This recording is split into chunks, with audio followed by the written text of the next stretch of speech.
We are ready to start. We have a full agenda, so let's get straight to it.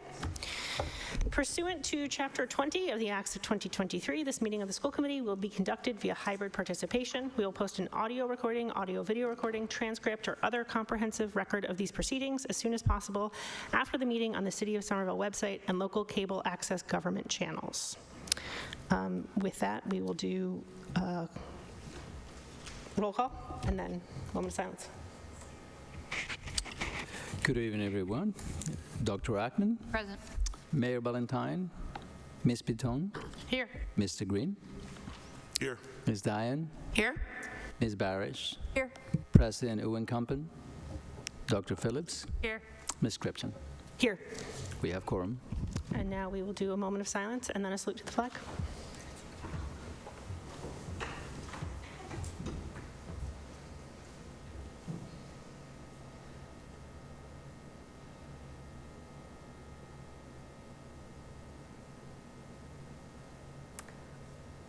I pledge allegiance to the flag of the United States of America and to the republic for which it stands, one nation, under God, indivisible, with liberty and justice for all. Now we will introduce our interpreters. Are we ready for that? Interpreters? Yes. Spanish? Please introduce yourself.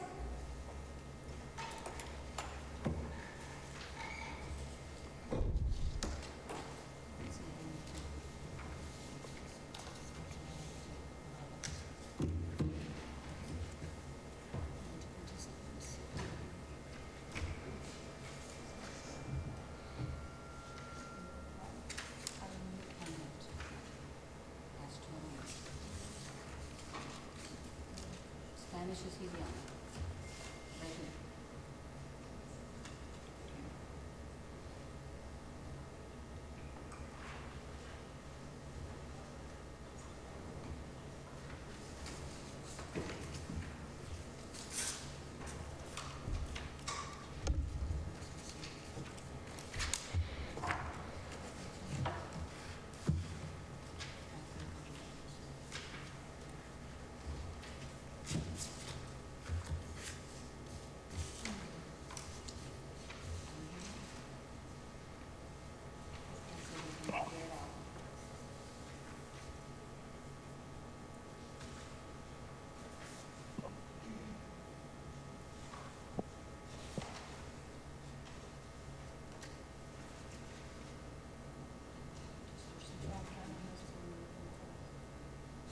You should be able to unmute.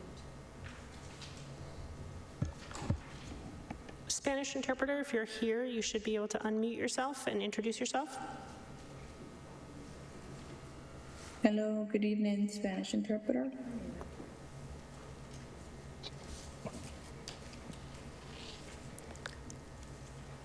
If you could just give instructions on how people will hear the interpretation, please.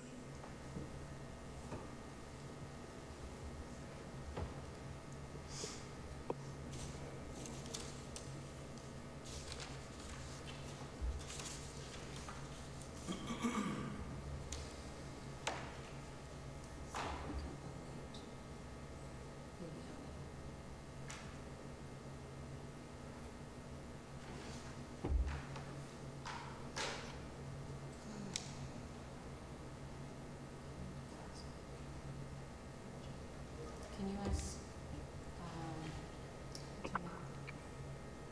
Stacy if she can unmute herself? Stacy, can you unmute yourself?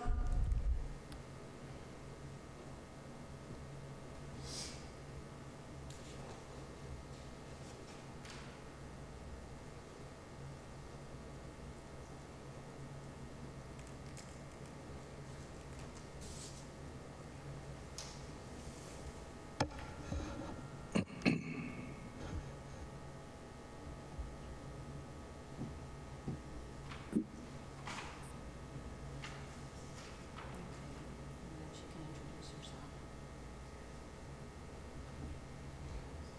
They're all unmuted, so they should be able to speak now.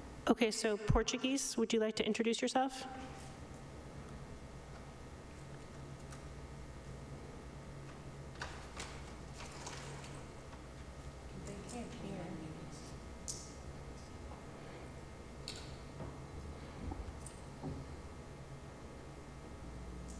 sure what's going on.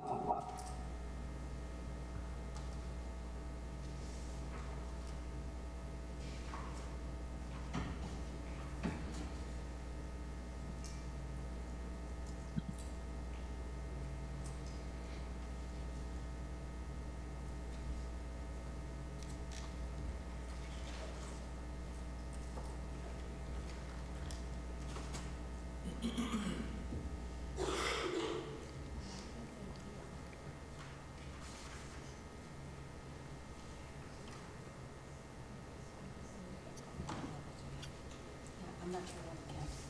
We just need to go on. Okay, We'll put them in their rooms. okay. Sorry about that. We will go to approval of minutes. I will entertain a motion. I move to approve the minutes of May 22nd, 2023, June 12th, 2023, and June 26th, 2023. Second. I have a motion by Ms. Barish, seconded by Ms. Dion. Are there any questions or discussion on the minutes?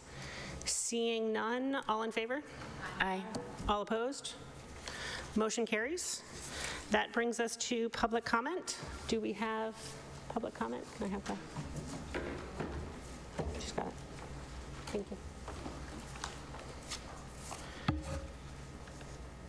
I will quickly read the instructions for public comment, and then I will call you up. It looks like we have 4 people signed up for public comment. Welcome and thank you to those who have signed up for public comment. Speakers will be allowed 3 minutes to present their material. However, the chair may limit comments to 2 minutes based on the number of individuals that signed up to speak. Speakers should begin their comments by stating their name and address, or in the case of district employees, their role within the district. The chair of the meeting, after a warning, reserves the right to terminate speech which is not constitutionally protected because it constitutes true threats that are likely to provoke a violent reaction and cause a breach of the peace or incitement to imminent lawless conduct, or which contains obscenities. Public comment is not a discussion, debate, or dialogue between the public and the committee. Members of the committee will not reply to public comment in the course of the meeting, though individual members may follow up, and items from public comment may be taken up in future meetings.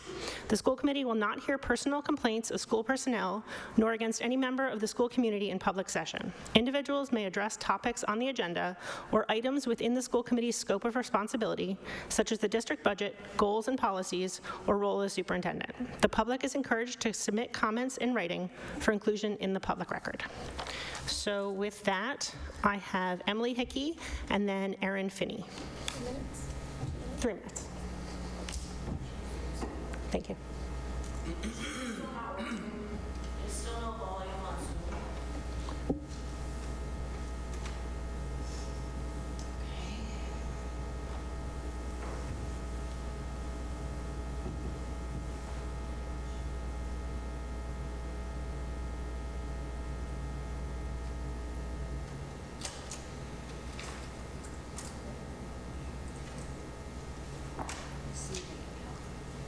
Sorry about that. Hold on.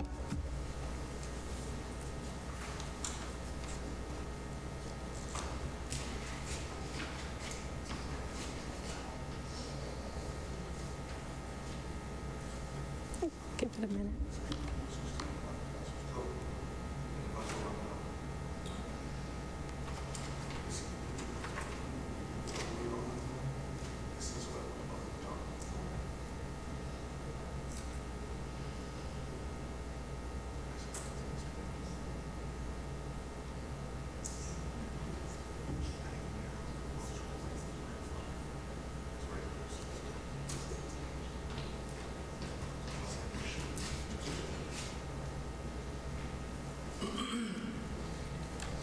They're hearing it fine over there for some reason, we're just not hearing it here. All right. Let's get this off.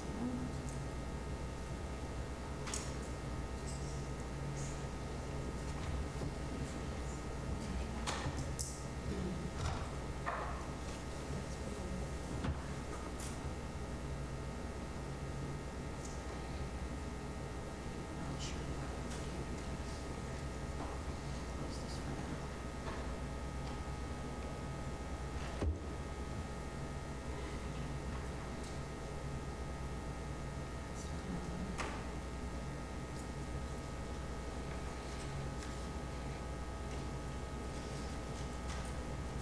How can we test if they can hear something? They're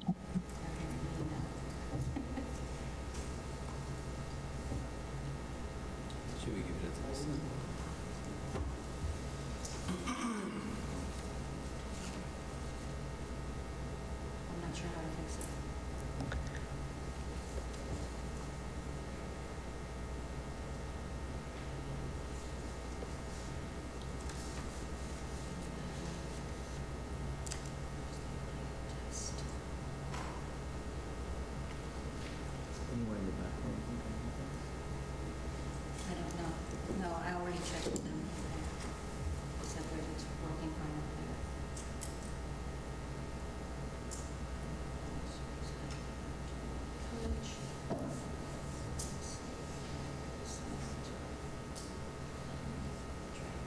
Yeah. Do you want to take a quick recess while we work on this and see if we can figure it out? Okay. Yeah, we're going to take a 5-minute recess while we figure this out. Sorry about that.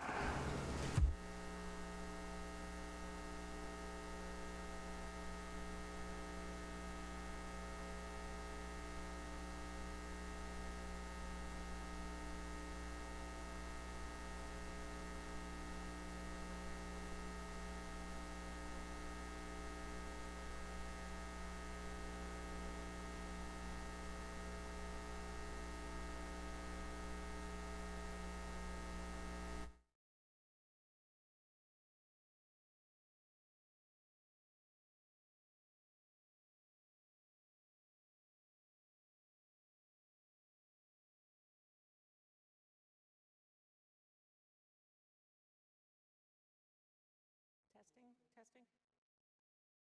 Can you try that again? Testing. Is it this mic? Can you hear it on the computer? But you're not hearing me through your computer. Are you hearing me? Because he's collecting what he's probably hearing from that. His mic isn't on. I didn't put my phone and step out there.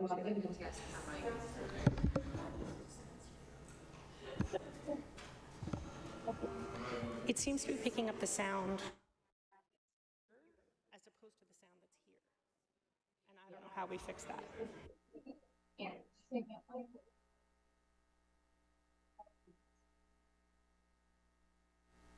It's only pick up this one. What if you turn this one off?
Testing.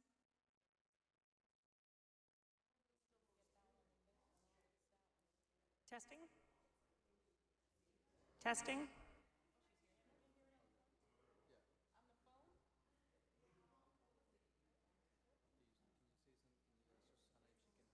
Susanna, you can hear me?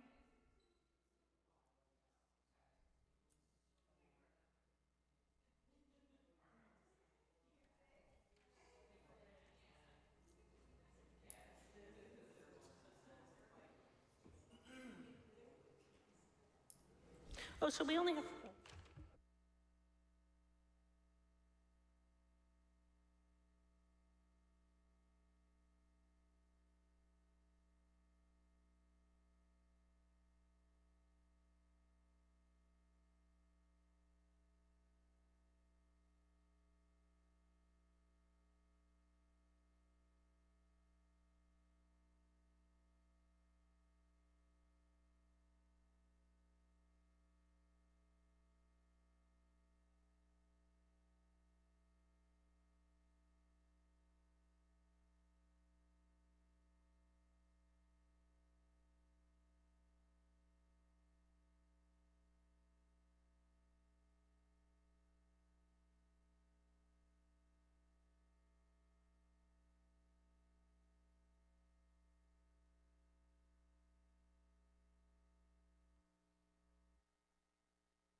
everyone, we're going to reconvene. We're still having technical difficulties with Zoom, but we are up live on City Cable, so people at home can watch us, and we're going to figure out how to make sure the person who wanted to public comment online can get it to us, whether I connect their phone or however we're going to figure that out. But for now, Emily Hickey, please come up and do your comment. Yeah.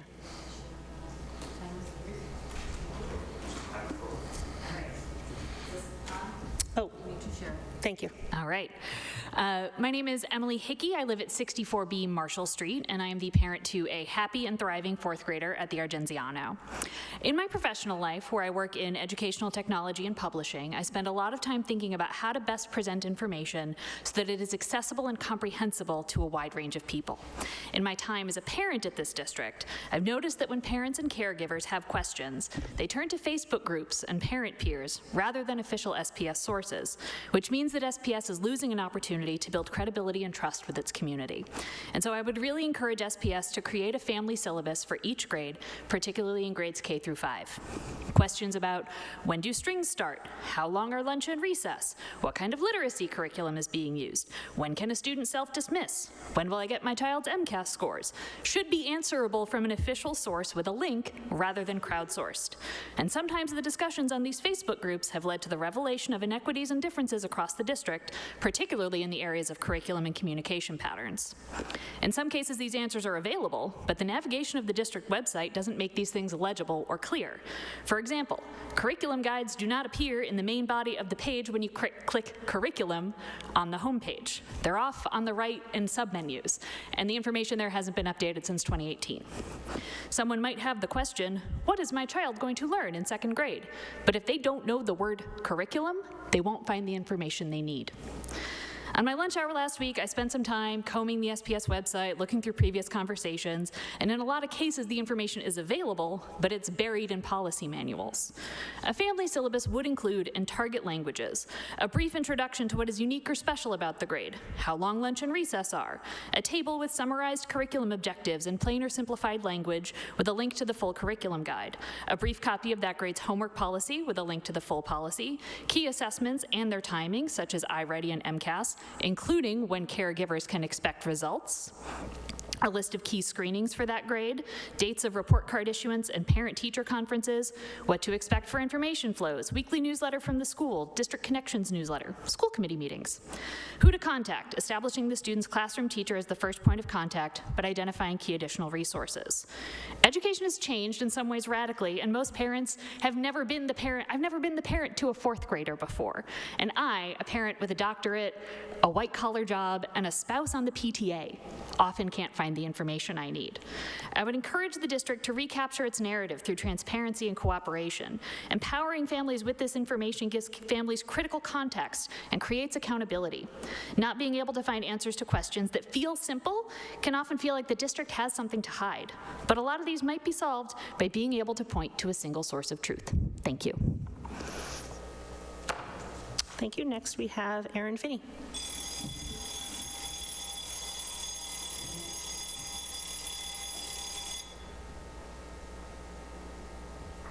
How you doing? My name's Erin Finney. I live at 59 Wheatland Street. I'm the mom of a Winter Hill at Edgerly kid, first grade, and I'm also a mom of a Winter Hill at Capuano. So, as you guys know, kids have been split. These kids, I've got to say, have been the most resilient kids I've ever met, from dealing with the closing of their schools to not having the lunch as the rest of the district and the busing. That's why I'm here today. My 4-year-old gets on a bus at Winter Hill every morning between 10 minutes of 8 and 8 o'clock. I'm lucky if I see him back at Winter Hill before 4:15 the majority of days. The bus is supposed to come at 3:25. So as a parent of 2 young ones, I don't know where my children are for an hour a day.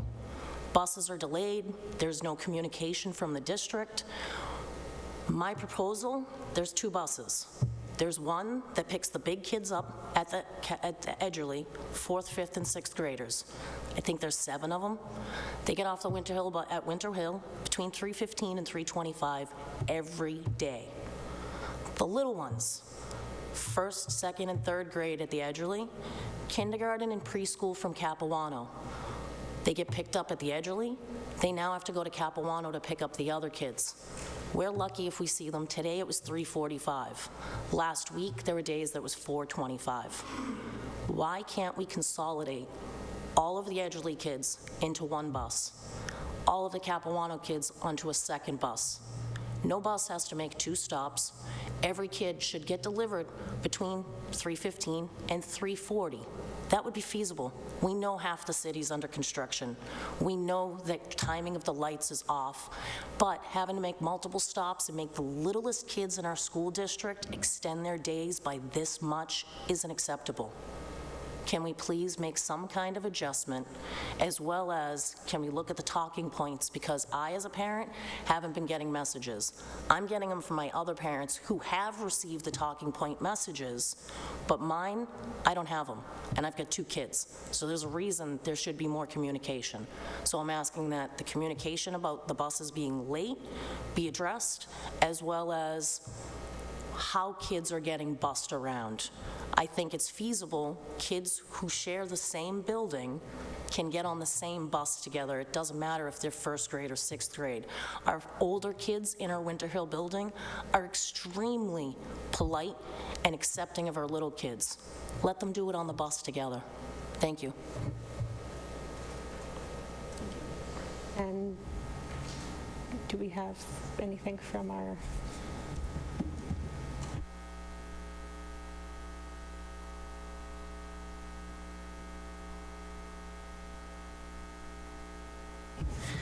All right, we'll make sure to get their written comment, get comment from them in writing, if we can do so. Okay.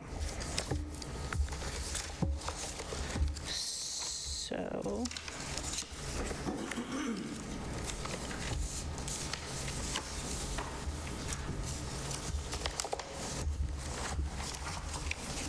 I don't know where my agenda went. Can I see yours? It's here somewhere. Oh, I got it. Thank you. Sorry. Okay, that brings us to the district report. Thank you, Chair Hold Krepsen. on, I'm just checking in. Have you heard from the person? It's 4 people, right? The list, it was actually just one online, and he'd gotten written twice. Okay, cool. So there's 3, and the one online is not working. She's also named Emily, so that's what's confusing me. So she has an infant, so she might.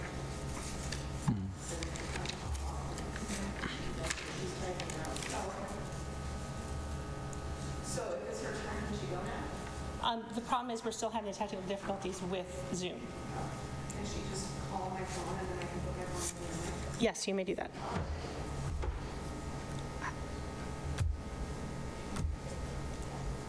The reverb's gonna be nasty. What? The reverb is gonna be horrifically bad. Oh, we should try it. but Let's try it.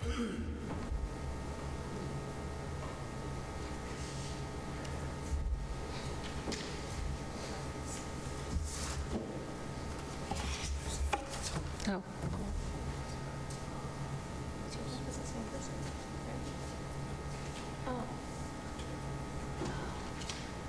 So Emily could be exposed to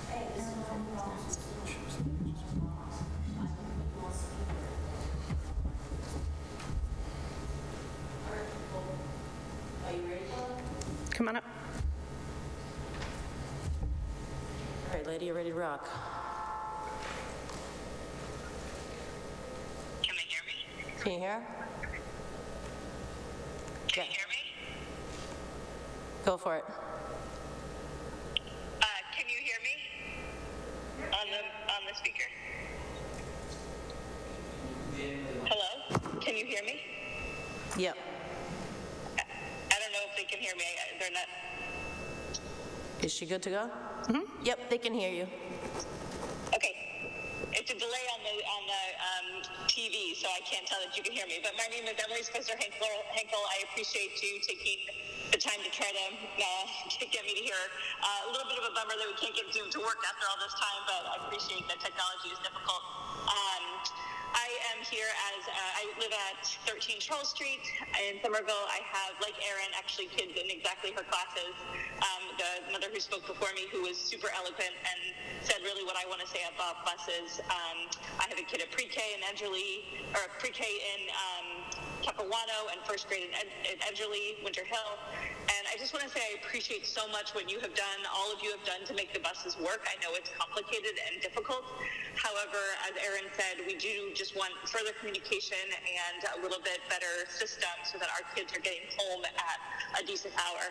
I will say that when the buses were first brought online, I know a lot of people had a hard time with calls that were being sent out. So I would also ask that at some point, maybe for next semester, you reopen looking at what the buses, who needs the buses, because I know a lot of parents didn't understand what it was going to be until it was already closed. So I really do think the buses are an important way to keep Winter Hill vibrant. Otherwise, next year we might have the possibility of people not wanting to come to Winter Hill if it's no longer a community school. So please just keep the buses top of mind. I know they're complicated and difficult, but it's really important for us to have the capability to walk and to be in the community school that we signed up for.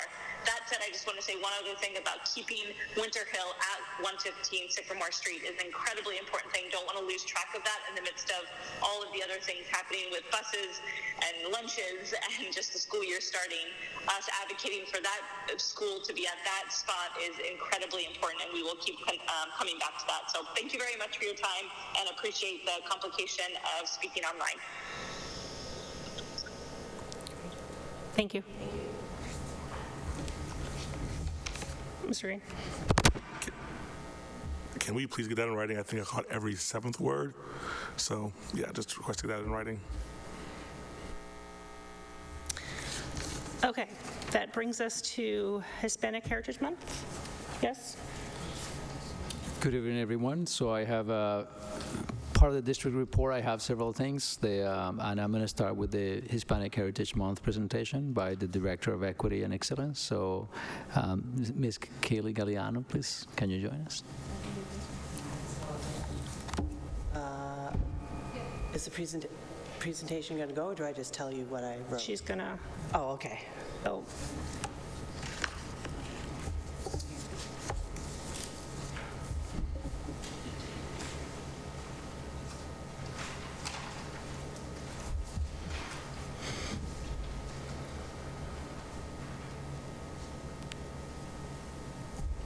Okay, so I am Kaylee Galatano, and I am the Director of Equity and Excellence. I'm happy to be here without interim in front of my title and continuing my work with you all. So Hispanic Heritage Month began on September 15th, and we have until October 15th to continue celebrating and enjoying it. Next slide, please.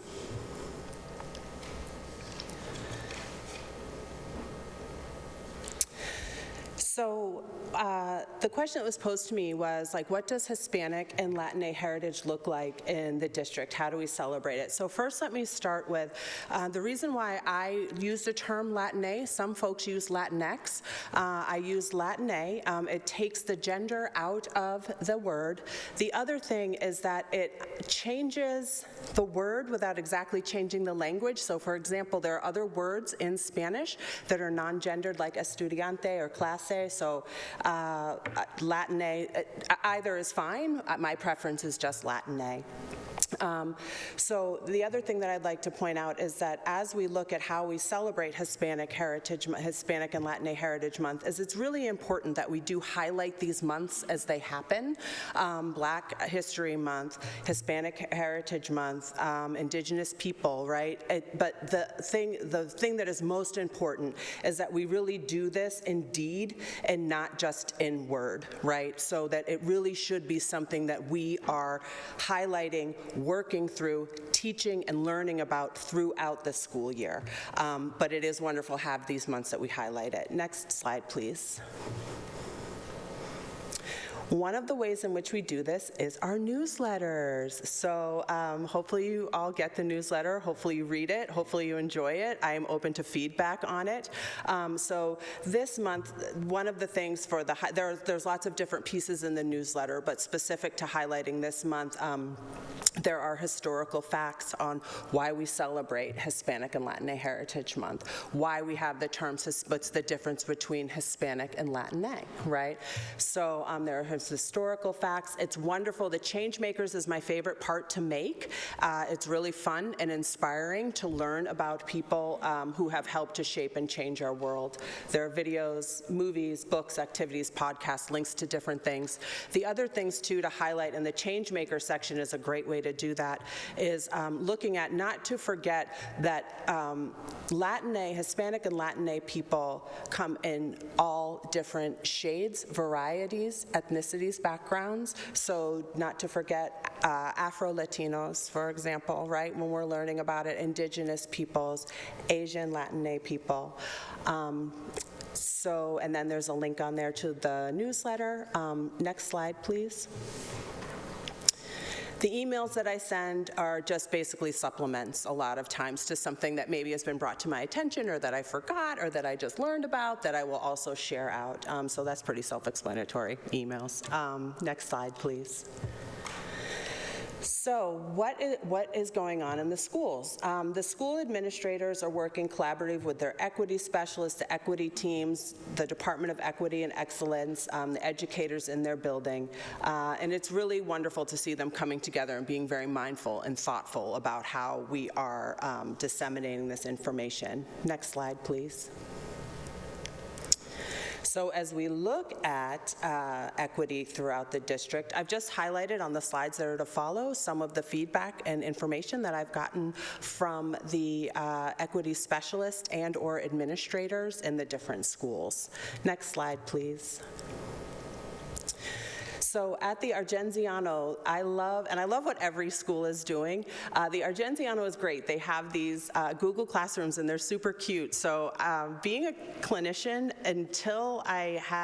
so when we all went to Zoom, I never had a Google Classroom. Then we went to Zoom, I became an administrator. So I didn't really need a Google Classroom. So I don't fully understand them, but I like going into them and clicking on the things. They're super cute. So there's like the little person who's the educator, and then the background, she has her chalkboard, and you can click on the different things, and there are links to take you different places. So that's just an example there of some of the countries that the Argenziano is sharing and learning about.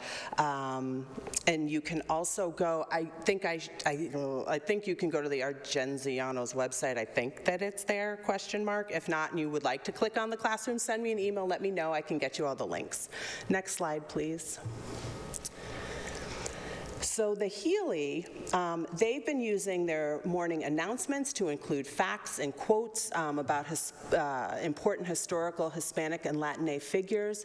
Another thing that they are doing is last year, they took their equity budget money at the end of the year and they made an equity library, which is so awesome. So we all went in person to Porter Square Books, and we had a blast picking out all of these different titles and books, and we got them, and they built this library.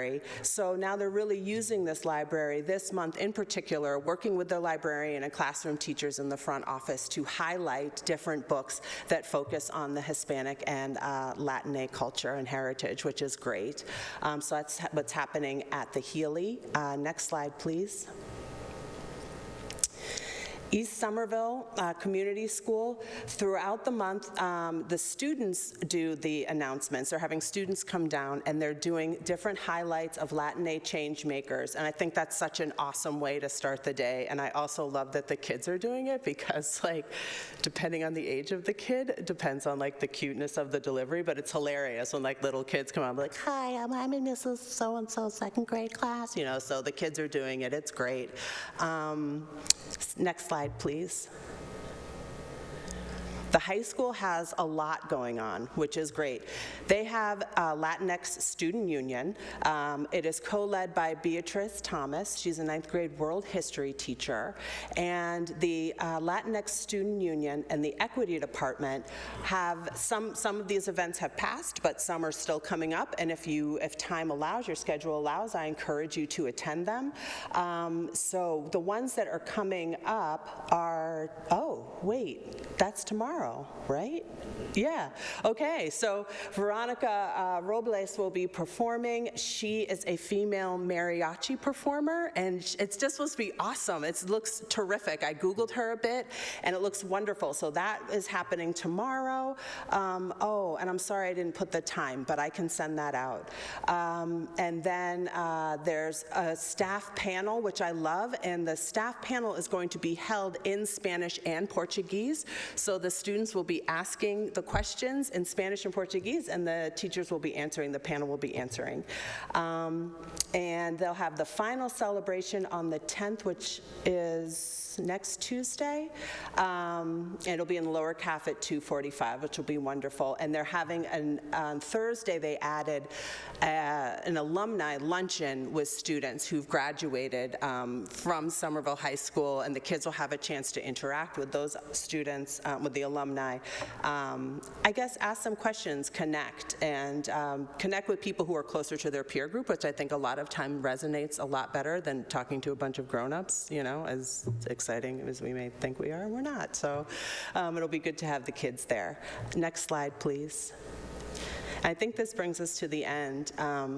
So one thing, one of the many things that I love about working in Somerville is all of the people with whom I have spoken with when I ask, because when I was asked, like, what are we doing? I'm like, that's a good question. Like, I know what I'm doing, and I know that what are they doing, right? So when I learned all of this, it was just like this wonderful wave of information and real thoughtfulness and creative thinking in terms of like having the libraries, the announcements, let's have a luncheon, let's do these things that we can weave into our culture of our community, and it's something that we can build upon every year, right? So that it's something that's bigger, and bigger doesn't mean it has to be like tons of flash, but bigger in that it's more thoughtful and will really resonate and draw family and community members in, because the onus is not just on the district, right? It's on all of us as community members to make this, as human beings, this is who we are. So I just love that everyone is so thoughtful and everyone is really passionate and excited to share all the things that they're doing. And that's it. Happy Hispanic Latina Heritage Month. I don't know if you all have any questions or comments or suggestions. Is that what happens now? It does. Thank you so much for the presentation. I have Mr. Green. I have two questions. One's real quick, and the other one might be a little longer. Okay. The alumni luncheon, is that on Thursday, October 12th, or Monday, October 16th? What did I write? Thursday, October 16th. The only reason I know that's not right is because my daughter's birthday is the 16th, and so I know what day of the week it is. Oh, I think it's Monday. What date is the 16th? It's a Monday. Then it's Monday. All right, so the deeper question, obviously I love all of this, but, you know, we have a district that is over 40% Latina. And I would love, and obviously this is a larger conversation, so I'm just leaving an answer right now, maybe it's a topic for another meeting, to know how are we structurally attacking as a district to recognize that there is a default Somerville public school experience. It's a Latino one, when we are still very distinctly structured around older Boston cultural norms, shall we say. Mm-hmm.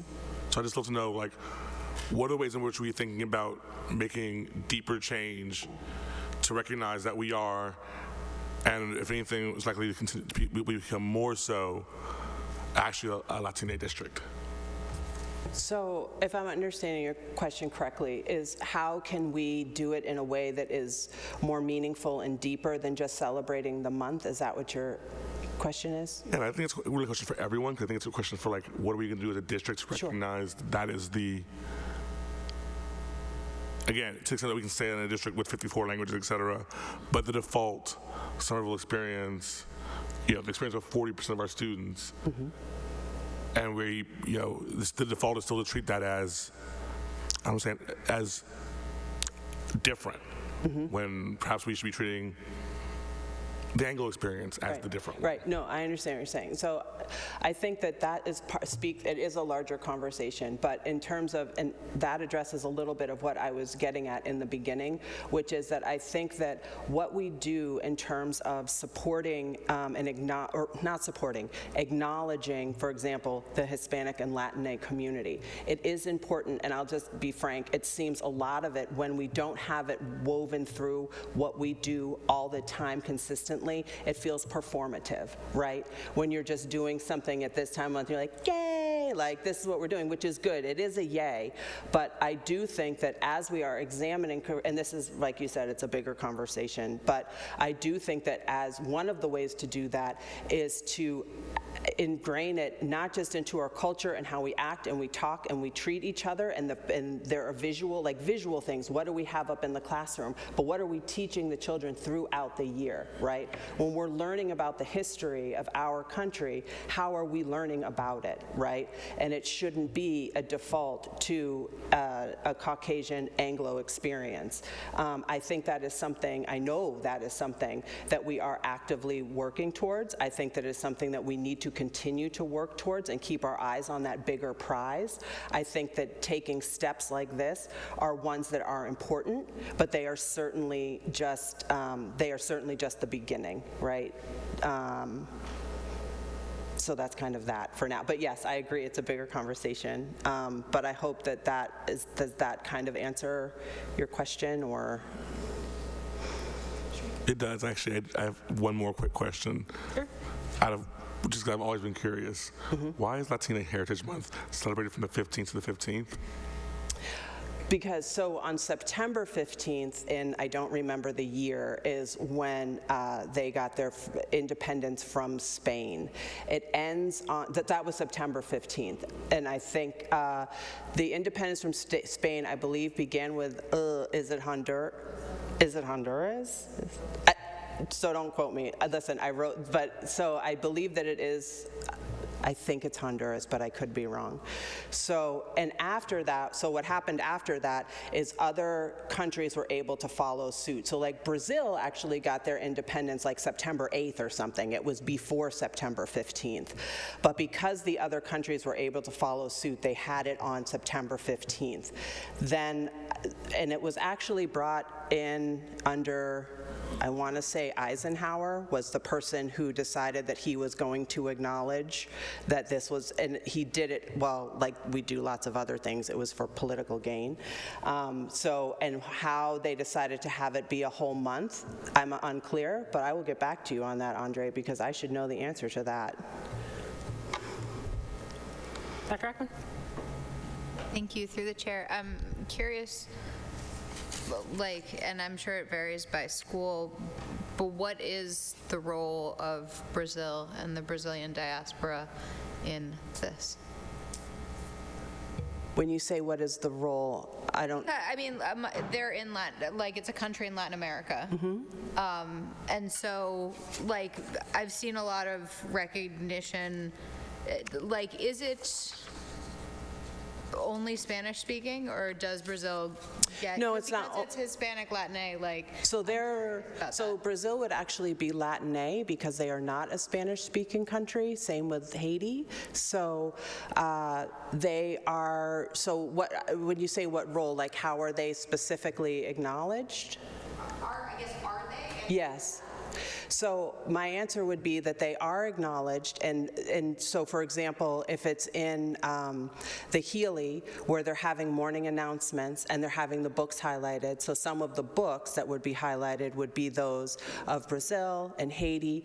I think that in the morning when they make the announcements and they're picking the change makers are, I don't know specifically which change makers that they're selecting, but I do know that they are very thoughtful about including, and particularly at the East Somerville, because one of the the East Somerville Equity Specialist, sent out a great email today in response to an email that I sent. I was like, yes, thanks for reminding us about Brazil and Haiti, and here are some resources that we use. So those educators, those specialists will use those that Jillian, the East Somerville woman, sent out to help and educate in their schools. So do I know like a specific book? I do not. Do I know? But I do know that we are very thoughtful about, and the thing is just like anything else, as we're evolving and doing this and growing, we are learning things that we don't do, and I don't want to say perfectly, but because perfect is so like, but there are things that we are learning, right? There are oversights that people make because we are all kind of trying to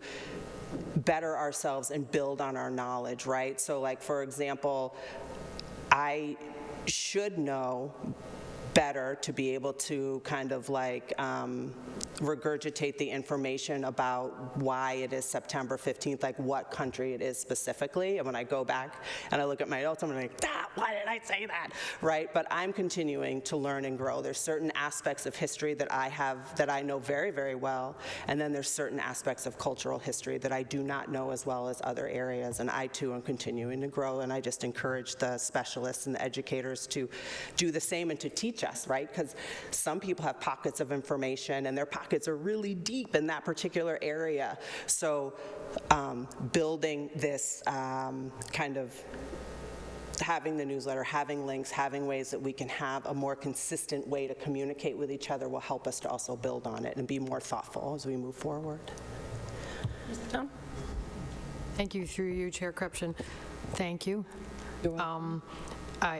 You shouldn't be so hard on yourself about the September 15th. Thanks. It was in the content. We got a copy of it. I was able to look at it, and I just looked it up. And what was it? What country? It's Costa Rica, El Salvador, Guatemala, Honduras, and Nicaragua. All right. Apparently, September 15th was the date for all of them. Right on. In addition, Mexico and Chile was the 16th and the 18th. Yep.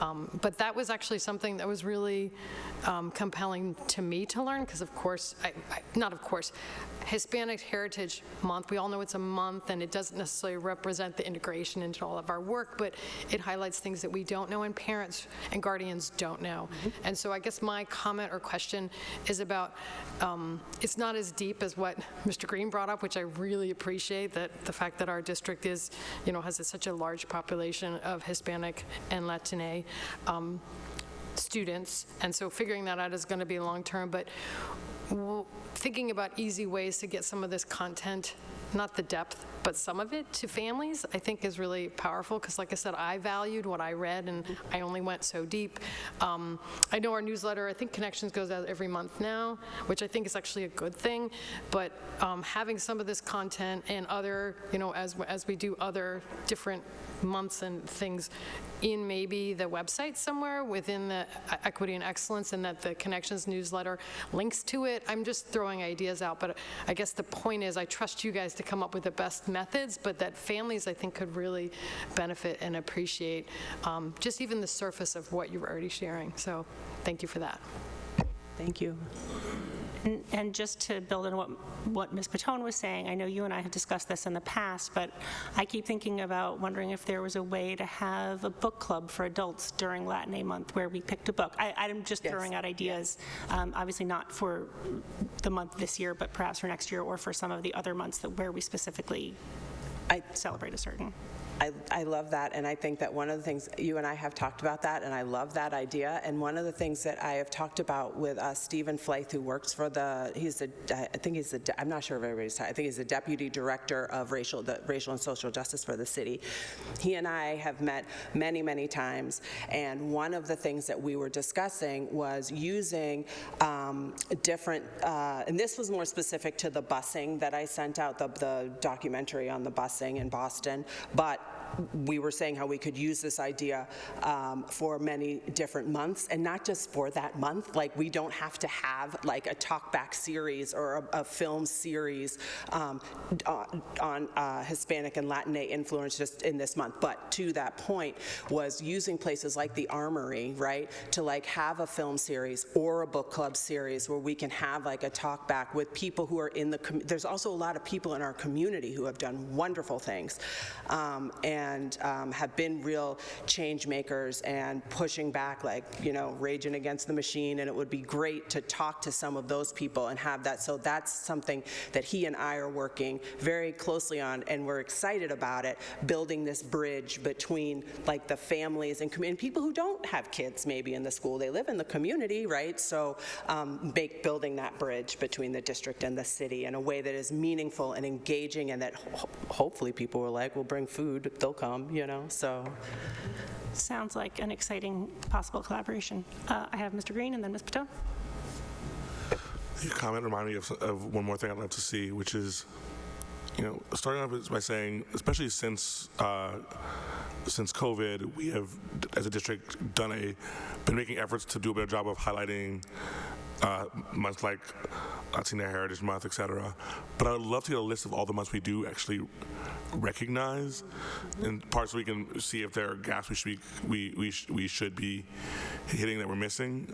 Just like a calendar of like Latin Heritage Month, Black History Month, Pride. Like, I know these are all months that we have recognized, but I don't know if there are others, and more importantly, I don't know if there are. In fact, I am confident there are some we should be celebrating and we're not. But I'm waiting to get status to get a list. I can make that list. Thank you. I'm happy to make that list. Great, thank you. Ms. Patone? Thank you, through you, Chair Corruption. This is just quick. In the past, pre-pandemic, the Somerville Family Learning Collaborative, the SFLC, used to actually do some types of programming in the community. So they'd have speakers come, they would rent space at Tufts. I mean, the Army is another idea. But that's just another avenue to maybe partner with, because they have such a strong connection with the parents and guardians. And it's just, I know that in the past they used to do that programming until we shut down and couldn't do things in person. But there's also a beautiful opportunity to do things remotely, as well as partnering with the PTAs. I know that there's a lot of leadership within the PTAs that would be very excited, I think, to have a book recommendation, or to be the arms and legs for a lot of these initiatives to reach out to the community. So just throwing that out there. Great. And it's very exciting, on top of all the other stuff that you and your team get to do. Thank you. Dr. Ackman? Thank you, through the chair. I think, as you mentioned, food is important. One of the things that I think the city and district don't, or one of the things I am proudest of that our city does, is the mobile farmers market, and that we're growing local food, or grow food locally with our students. It goes to communities, and I know that they have started growing fruits and vegetables, to Andre's point, I think it was your point, I apologize if it wasn't, that aren't entirely Western, for our communities to meet those needs. And so, not just, because I think we think about cooked food, but it's you got to grow the food to cook the food. And so I think, even talking about that and bringing that in, and just, I'd like to point to the mobile farmers market as a model for doing that successfully. I've watched their progression as they brought more and more diverse fruits and vegetables in, which I am very impressed by. So I think, I don't know. It's more to ask of you, but I love that. I should have brought my notepad up here. I'm trying to remember. And thank you for your wonderful presentation. Okay. We can send you an email with all of our ideas if you that I would appreciate. I welcome that. Okay, I'm done. All right. Thank you. Yes, thank you so much. Kaylee, thank you very much for the presentation. Your enthusiasm is very contagious. So we're going to have now Sam Elagine, Director of Data Assessment and Accountability. She's going to provide us with an MCAS presentation, our current data, and so she is got some wonderful charts she's going to share with us. All right, thank you, thank you.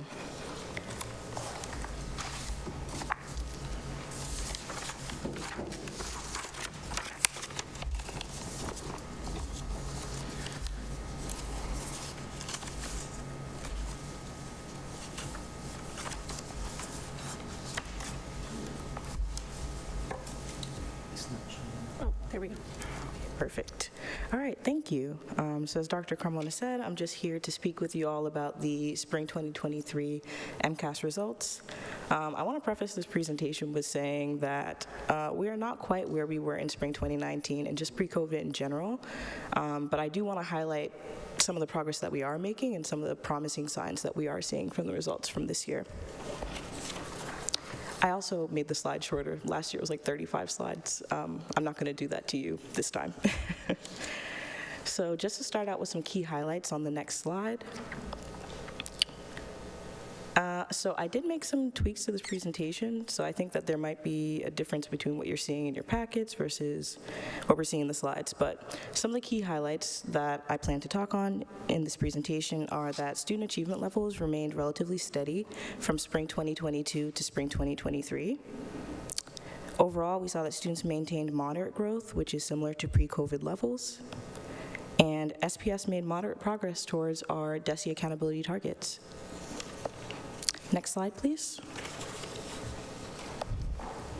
So what do I mean exactly when I say achievement levels have remained relatively steady from last year to this year's results? So on par with statewide trends, we continue to see the impacts of COVID-19 on our achievement levels. Like I said, we're not quite where we were before, but when we're comparing to last year, which is kind of like our post-COVID baseline, we are not really that different. So if we look at grades 3 through 8, for example, in this table, we can see the percentage of students that are meeting or exceeding expectations in the 3 subject areas, and we're comparing between 2019, 2022, and 2023. So as you can see on that far right column of 2023, we had 38.7% of our 3rd through 8th graders meeting or exceeding expectations in ELA, compared to 40.6% last year. For math, we had 33.2% of our students meeting or exceeding expectations compared to 32.8% last year. And for science, we had 36.1% of students meeting or exceeding compared to 39.4% last year. But then when we compare this year's results to 2019, as you can see, we're still below where we were in terms of our percentage of students meeting or exceeding. So still work to do to get to where we were pre-COVID. Next slide, please. All right, so similarly, we have our grade 10% of students meeting or exceeding in the 3 subject areas. So again, if we look at 2023, which is that far right column, we see that we had 53.4% of students meeting or exceeding compared to 55.7% last year. And I'll also note that that was higher than the percentage meeting or exceeding actually than 2019, which was 52.6% of students.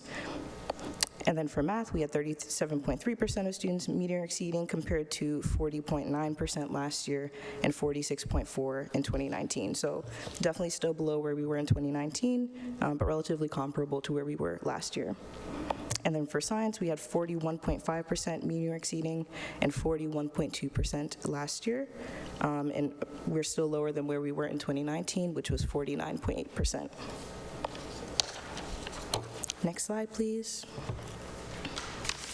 So now I just want to take a look at the subgroups of students, similar to what I did last year.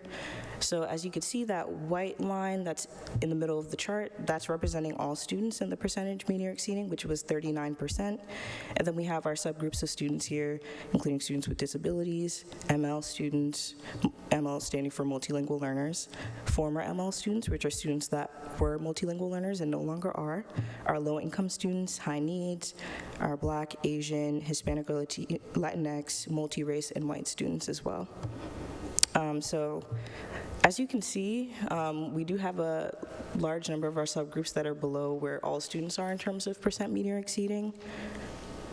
And I will say that this trend is pretty comparable to the trends that we're seeing at the state level in terms of which subgroups of students are meeting or exceeding less compared to their peers. So as you can see, students with disabilities are multilingual learners, former multilingual learners, low income, high needs, Black and Hispanic or Latino students are not performing at the same level as their peers, specifically their Asian, multi-race, and white peers.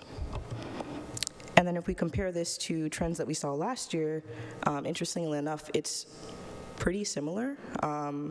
So last year we had 13.6% students that with disabilities that were meeting or exceeding, and we can see that's pretty similar to what we see this year. Last year, we also had 4% of students meeting or exceeding that were multilingual learners, 33% former multilingual learners. And so a lot of the trends that we're seeing this year are similar to trends that we saw last year, and even trends that we were seeing pre-COVID as well. And then if we move on to the next slide, we see similar data for mathematics. And once again, the trends are relatively similar to what we were seeing last year and to the trends that we're seeing at the state level as well. Next slide, please. Now lastly, we're looking at the science data for 5th and 8th grade students in the percent meeting or exceeding expectations with the same subgroups as before. So once again, the trends are remaining pretty similar. The most notable differences were with our students with disabilities. In 2019, 10% were meeting or exceeding. Last year, 20% were meeting or exceeding, and this year, 7% are meeting or exceeding. So there was a fluctuation there, last year being relatively high, especially compared to 2019. Aside from that, we also see a difference with our Asian students' performance. So this year we had 69% meeting or exceeding on the science MCAS. Last year it was 43%, and the year before that, in 2019, was 60%. Next slide, please. All right. So on this chart, we're seeing the percent meeting or exceeding for our grade 10 students, again, broken up into the different subgroups of students. So the color map kind of just highlights where we're seeing higher percentages of students meeting or exceeding expectations, the lighter colors representing places where we're seeing fewer percentage of students meeting or exceeding expectations. So as you can see, we see more of that concentrated green color with our Asian student subgroups and our white student subgroups. And we can also see for our Black student population, in ELA specifically, there's a pocket where there was a 48% meeting or exceeding, and we can also see the district-wide trends on the left. So we had 53% overall in ELA, 37% for math, and 42% for science. And again, these are relatively comparable to percentages that we've been seeing over the past year in 2022. I went through and kind of highlighted areas where there is a little bit of a difference. So for our students with disabilities this year, for example, in ELA and science, their percent meeting or exceeding increased compared to last year. But then if we look at our Black student population and our Asian student population, we see that there was a decrease in science compared to last year. And for our Asian student population, a decrease in math. And then for our Black student population, an increase in mathematics, percent meeting or exceeding. So that's interesting to see. But aside from that, it was relatively stable with comparable percentages of students meeting or exceeding. Next slide, please. Next slide again. Next slide one more time. Perfect. Thank you. All right, so now let's turn our attention to our student growth. So this slide here is highlighting our student growth percentiles. Just as a refresher for anyone who may not be familiar, but student growth percentiles are a measure provided by the state, and it basically compares students' performance and their growth to peers across the state who perform similarly on several years of MCAS results, and it basically is telling you how they grew compared to similar peers. So typically, the 40 to 60 range for SGP is considered moderate growth according to the state. So 50 is kind of like that sweet in the middle zone, but anything above that is great. And then 40 and above is also considered still moderate growth. So if we look at this table here, we could see that if we compare ELA for 3rd through 8th grade students, we had an SGP of 48 this year, which is in that moderate growth zone. And then when we compare it to 2019, we still see that we're below. I will say there's a typo on the 2022 ELA 3rd through 8th grade 2022 SGP. That should actually be 52, not 42, so apologies for that typo. But the SGPs there are still all within that moderate growth range when we look at 23, 22, and 19. And then when we look at ELA 10th grade performance, we could see that our SGP this year was 48, which is comparable to 49, which was our SGP in 2019, but a little bit lower than the 52 that we saw last year. And then when we look at the math subject area for our 3rd through 8th grade students, we see that we had an SGP of 50 this year, which is right in that middle zone of moderate growth, like I said before, and slightly higher than what we saw in 2019, but a little bit lower than 2022. And then for our 10th grade students, we saw that they had an SGP of 45 compared to 39 in 2019, so a little bit more growth there, and also more than the 41 SGP that we saw in 2022. All right, next slide, please. Okay, so that's just a quick overall rundown of MCAS. So just to kind of summarize again, what I started with is that although we're lower than where we were in 2019, we still do see some promising signs that things are remaining steady compared to last year, which is kind of our new post-COVID baseline. So now I want to talk a little bit about the DESE accountability system, which is basically the way that the state holds schools and districts accountable for the education that they're providing to students. This information is publicly available on the DESE Profiles website. And just to highlight some of the accountability metrics that are taken into account with the DESE accountability system, there is achievement, which is based off of students' performance on the ELA, math, and science MCAS. Student growth, which is based off the math and ELA SGPs that students get assigned. There's high school completion, which is based off of the 4-year cohort graduation rate, the extended engagement rate, as well as the annual dropout rate. After that, we have our progress towards English proficiency, which is based off of the Access Assessment, or the WIDA assessment, as some people might know it, which is basically assessing the English proficiency of our multilingual learners. And that is more specifically looking at students in grades 1 through 12 who are meeting annual targets to attain English proficiency within 6 years. Next, we have chronic absenteeism, which is the percent of students that are missing 10% or more days of school. So for example, we have 180 days in our school year. Those are our students that are missing 18 or more days per year. And then we have advanced coursework completion, so the percentage of students taking AP, IB, dual enrollment, vocational tech courses, etc. And lastly, we have some additional indicators as well, which include things like assessment participation on the MCAS and Access exams. Next slide, please. So where are we exactly when we talk about accountability? This table just kind of highlights the school accountability percentile. And this percentile is kind of similar to an SGP in the sense that it is ranking schools across the state, comparing them to schools that serve similar grade levels of students. So those are our 3 through 8 students for our non-high schools and our 9 through 12th grade students for our high schools. So if we look at the Argenziano, we had a school accountability percentile of 37, the Healy 27, the Brown 91, the Capuano insufficient data due to the grade levels that they serve, which are pre-K and K, so there is no accountability rating for them. The East Somerville Community School, 22. Full Circle is also really small in size, and so when we have subgroups of students that are that small, we don't typically see an accountability rating there. Same thing for Next Wave. For John F. Kennedy, we saw a 93 percentile. Somerville High was 32, West Somerville was 50, and Winter Hill Community Innovation was 14. Now, I do want to just note on this slide that 3 of our schools were found requiring assistance or intervention, and this was due to low participation rates on assessments. More specifically, those schools were Somerville High, Next Wave Junior High, and Full Circle High School.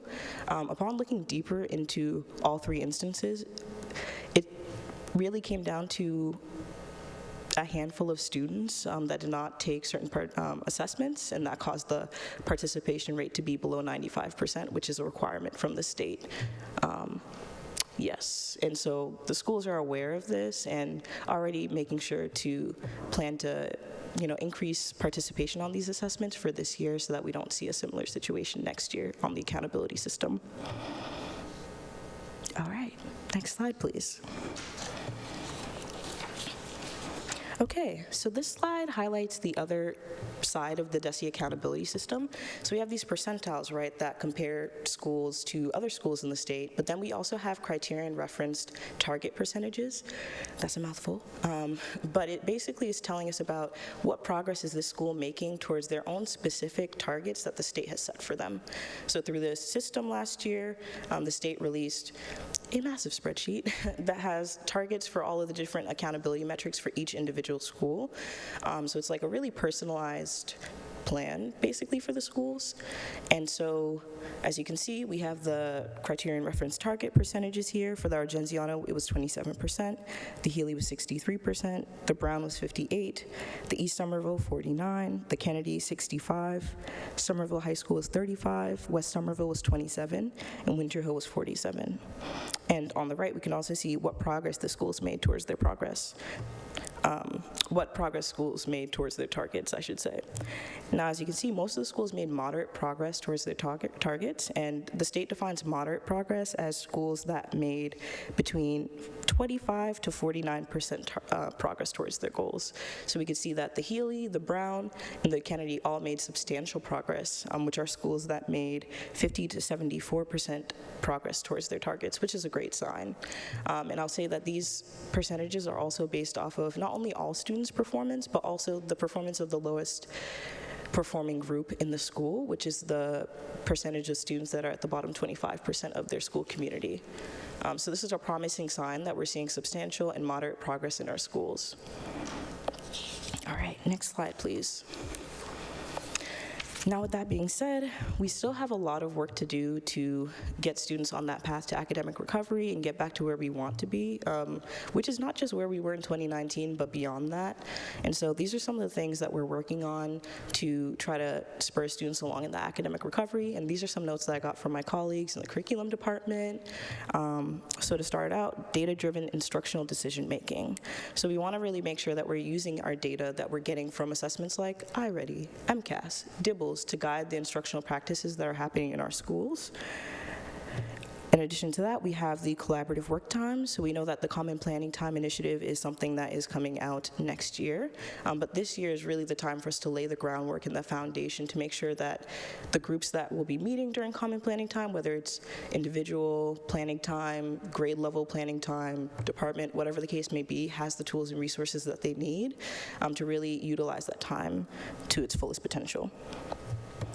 And then we also have new curriculum. So we are rolling out illustrative math in our grades K through 5. So in K through 5, we have already 3 early adopter classrooms that will be working on weaving some of the curriculum practices into their classrooms. In addition to that, we also have math and literacy interventionists. So currently we have 3 interventionists, 4 interventionists this year for mathematics, and they are able to work more specifically with students in smaller groups and also collect more data, which can then be used by not only the interventionists but also classroom teachers to inform practice and support our students. And we also have 2 reading specialists this year, which is really exciting, to also support our students in the upper grades. So we're really looking forward to the work that will be happening there with them.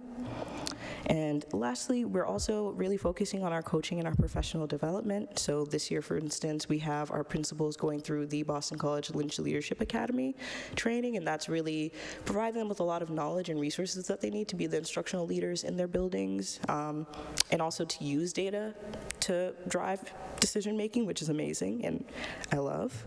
We also have Kentaro Iwasaki, who's working with our middle grades around professional development as well, or I'm sorry, at the high school around professional development as well. So that's exciting. And lastly, we also have department PDs that are being led by our K-8 curriculum coordinators. There are going to be 4 department PDs this year in math, science, social studies, and to some extent ELA as well. There was already one in September, which went really well. There was a lot of positive feedback there.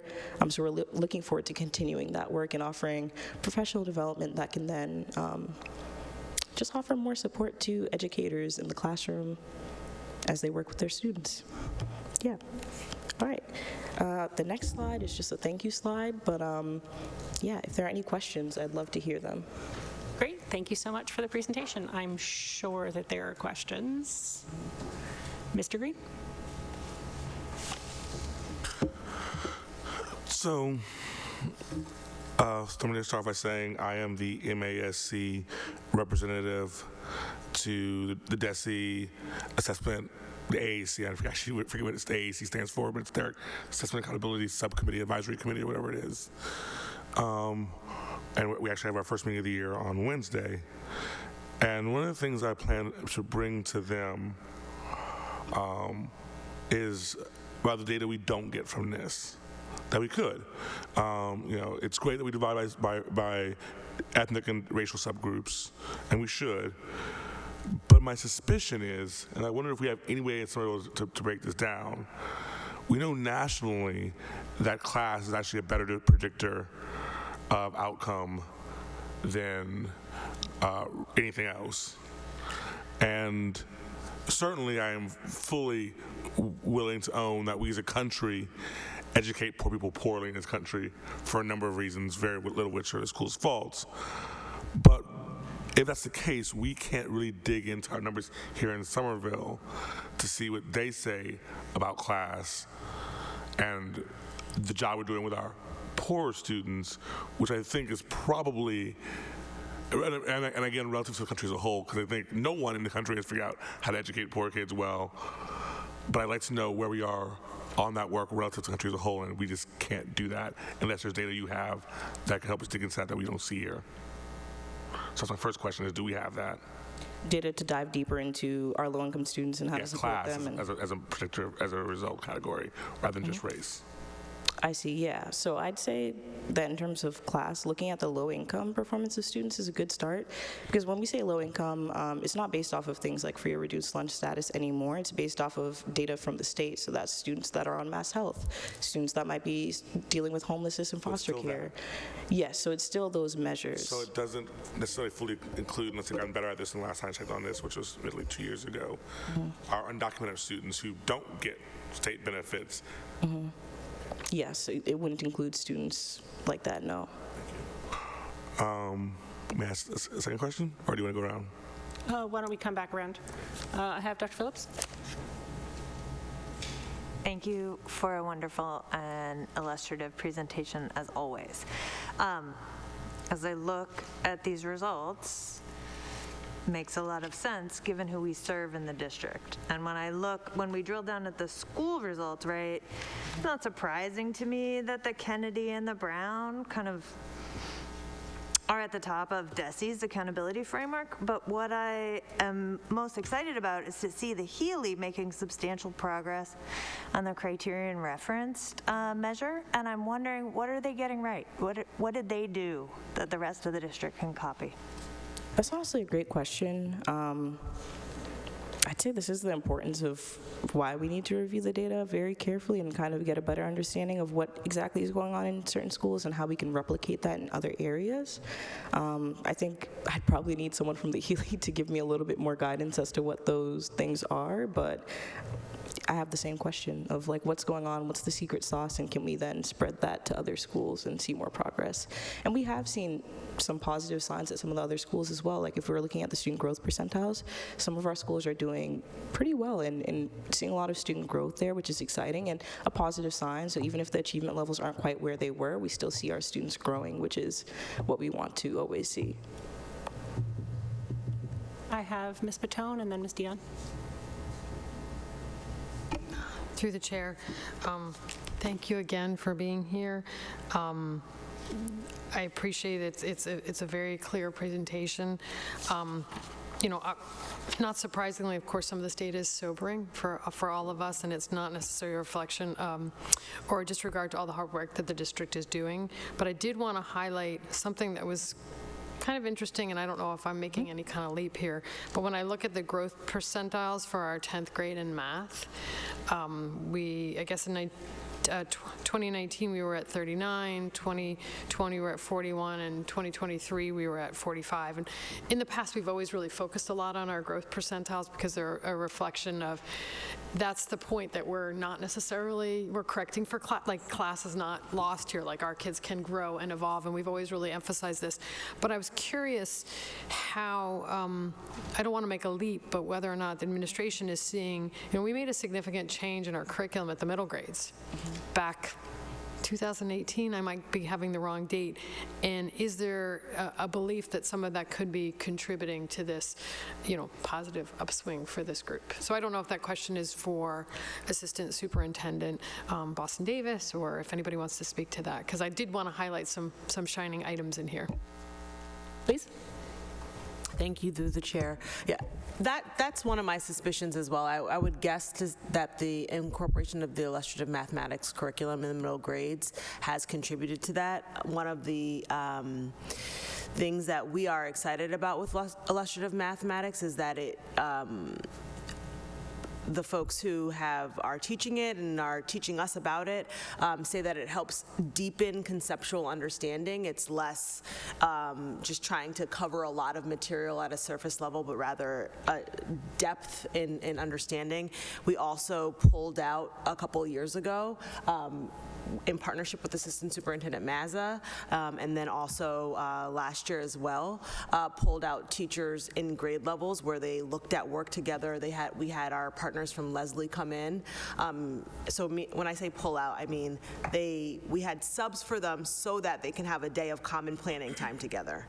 And in that day, we had our partners at Leslie come in and train with the illustrative mathematics curriculum. Those same partners are working with our high school, particularly freshmen.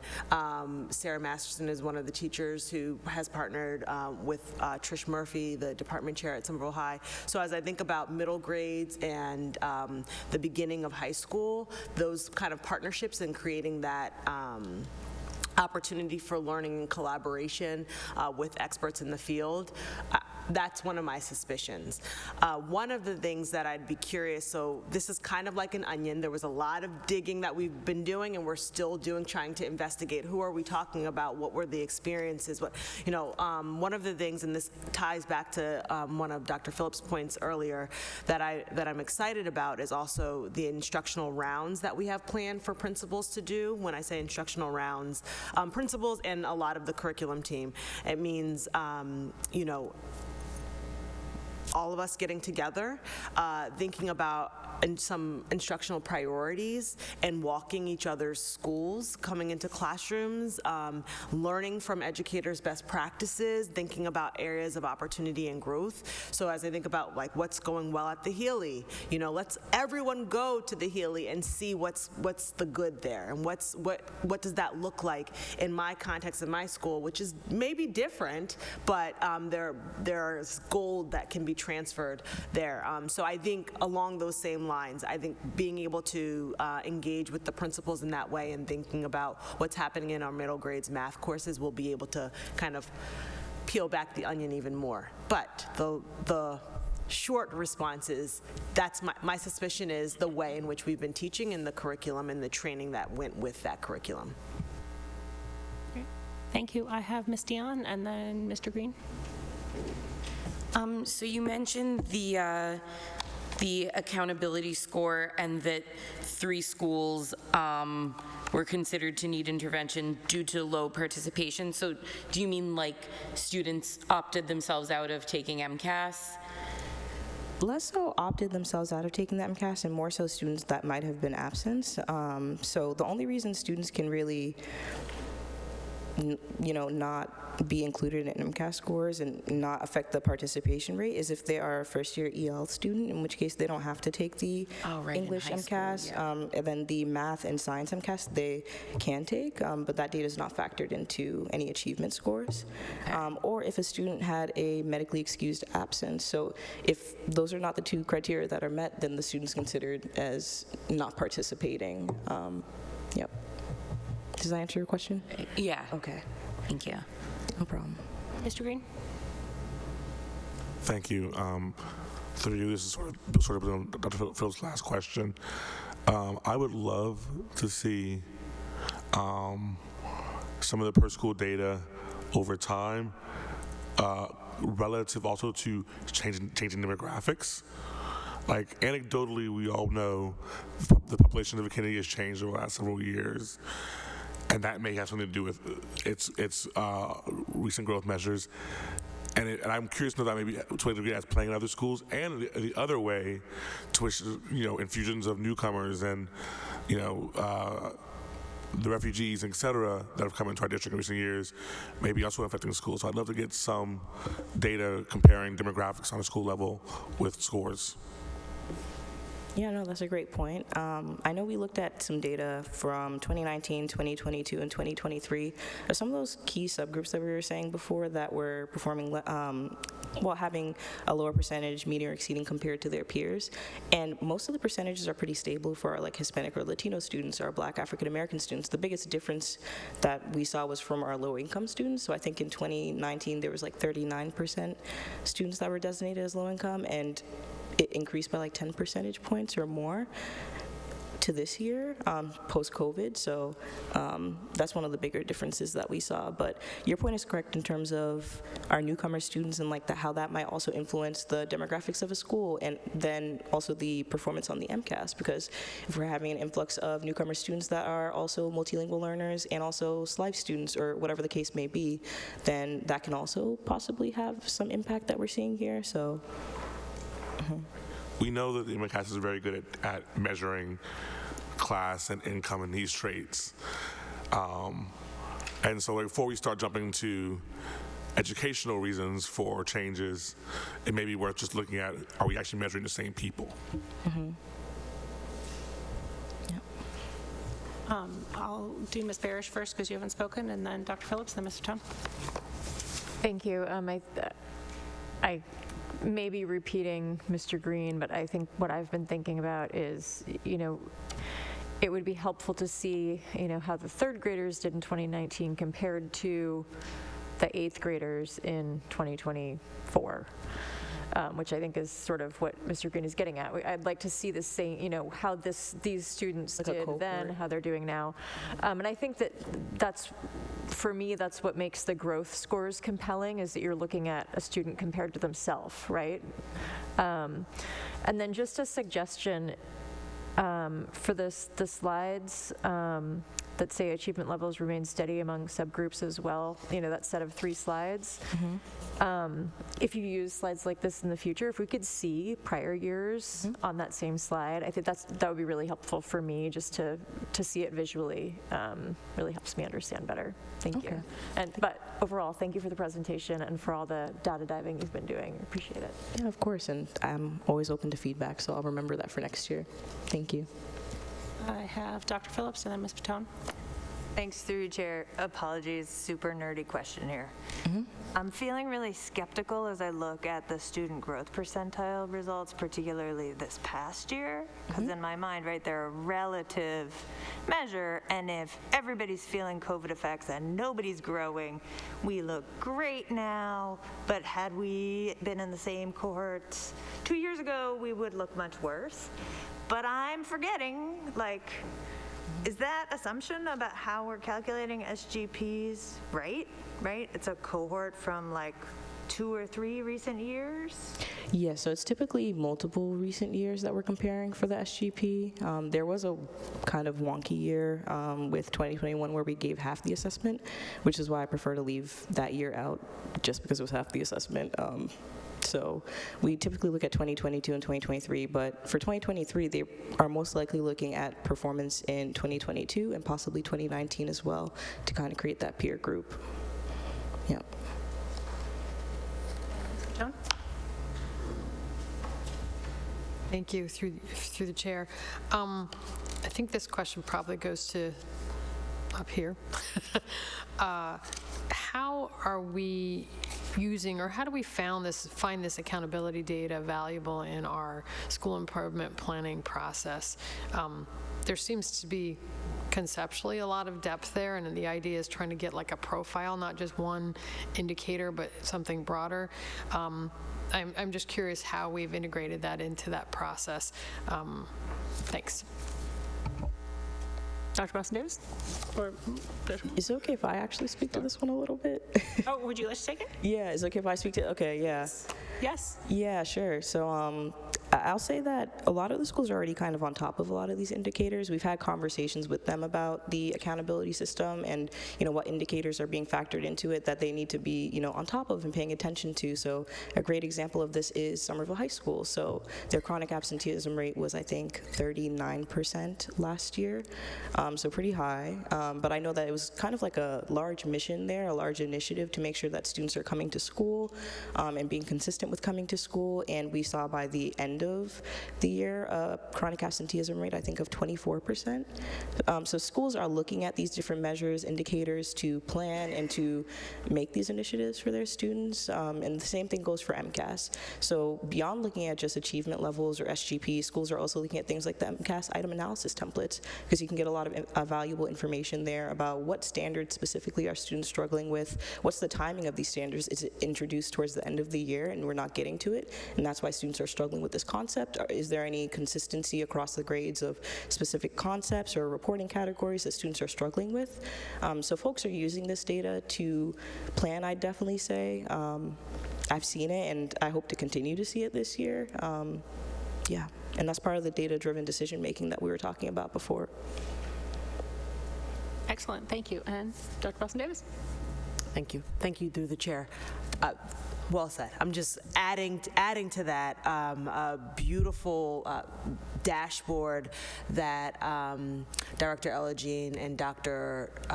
Torgensen, I hope I pronounced her last name correctly, have created really allows the principals and the leadership team to dive in the ways that she just described, so using a Tableau dashboard. And then from there, looking at the specific area of focus, that means taking that information and then using what we'll have from the iReady data.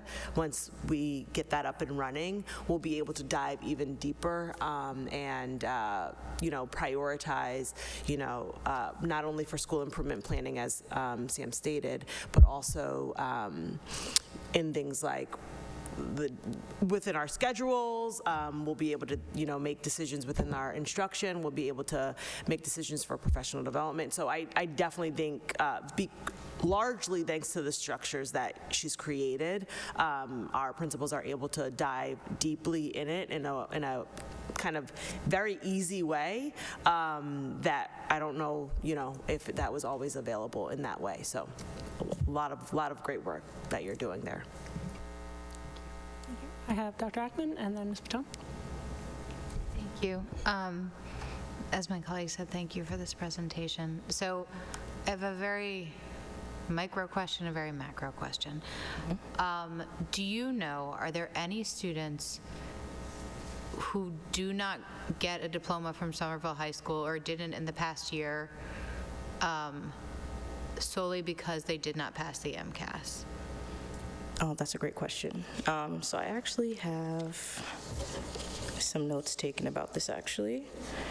So in terms of the graduation requirement, so students have to either get a passing score on the MCAS, which is based off the scaled score, not just the meeting or exceeding expectations, or they can go the route of doing a plan to get their passing requirement, which is just generally called the competency determination. So last year, the percentage of students that passed, technically, the competency determination requirement to graduate was 90.7% in science, 62.7% in math, and 80.4% in ELA. Does that answer your question a little bit? I mean, I guess what I'm getting at is there even one student who we have to deny a diploma to who have otherwise met all the other requirements due to the MCAS? Like, what was there one last year? Yes, great question. I'm pretty sure that yes, there were. I can think of many cycles of competency determination that we went through last year to get students on plans to pass the graduation requirement, and in some cases it doesn't happen, so likely yes. Yeah. Thank you. And then may I ask another? So the other question's like much more macro and hopefully a bit more positive than that. With iReady and sort of the other data and the dashboard, what are you most excited about as far as data use, as far as, ideally you doing this presentation for this board in a year? Like, what do you think you'll be able to tell us in a year or in 2 years using the initial data that maybe we don't know right now? That's a great question. And yes, I am really excited to have this iReady data. I think the best part is the fact that the data is immediately accessible. So we have schools that are testing right now, and instantly they have the data available to them. This is like kind of a pilot period since it is our first testing period. I think we'll have a clear idea of where students are at once we do the middle of year testing. But I think the great thing about it is that it has a strong correlation to MCAS. So we should have more real-time data in terms of where our students are. Are they actually mastering grade level standards? Will they be more likely to meet or exceed expectations on the MCAS? So I think that's just invaluable, having more real-time data for math and for reading for our kids in 3 through 8, which is something that we didn't have last year. Last year, the main formative assessment that we had in the district was the DIBELS, which went through grades K through 2. So I'm just really excited to get that data, dive a little bit deeper into it. I know this week we have a training for educators on how to actually interpret the data that they're getting from iReady. So I'm really excited to see that, to see educators dive into their data and get a better understanding of like, okay, where are my students right now that we're here at the beginning of the school year, like what practices or what things can I do now to make sure that they're on the right track to just be mastering the content as they go through the year. So I think that's invaluable, and I'm really excited to see the data and start digging into it. But I think also triangulating with things like DIBELS, with also the experiences that educators are seeing in the classroom, I think it's just like another tool that they have to really confirm like, oh yeah, this confirms that this student is where I thought they are, or maybe to see something that surprises them as, you know, a student that is understanding more than they might have thought they are. So I'm excited to see how that goes, and I'm also excited to see the results for the 2024 MCAS and see how that correlates with the iReady data that we were seeing, see if there were any surprises or things that were confirmed from the iReady data that we see through the year. So I'm excited for that. I appreciate your enthusiasm. Yes. Ms. Patone, did you have a question? Yes, through you. I very much appreciate, you know, the path to academic recovery and the elements that are coming together and the work that's happening, has happened last year and is happening this year. One of our neighbors, Cambridge, got a lot of press recently for returning to pre-pandemic levels, and I think I would be remiss in not mentioning that, and any thinking around, one thing I haven't heard as much about from our district, I've heard about intervention extra help, I've heard about teacher training and curriculum improvements. We've done some additional work with students over summer vacation, but I don't know if we've ever capitalized on other vacations and using that time as learning time and intervention time for students. I'm sure that wouldn't necessarily leapfrog us to the next place, but I thought I would be remiss with not bringing that up, and or other things that we can learn from our neighbors around how they were able to jump ahead over the last year. Dr. Boston-Davis, did you want to? Thank you, through the chair. I'm happy to respond. Thank you for that point. It's something that I've written down. I think we need to take advantage of every opportunity, and so it's something that I'll definitely consider. I know last year it was discussed. I discussed it with Ori Harrell as we were thinking about how can we pull in any kind of out-of-school time opportunity and kind of squeeze every minute of it. I know that in the past, it was before my time in SPS, so I can't really speak to it with, you know, a lot of detail, but there were things like Saturday school, I believe at the East, and vacation, like break schools, if you will. I believe it was at the East, but that was like long ago, so it's definitely something that I can look into for these upcoming. Again, I would have to collaborate with, you know, all of the people, but it's definitely something to consider. Thank you. Dr. Carmona? Through the chair.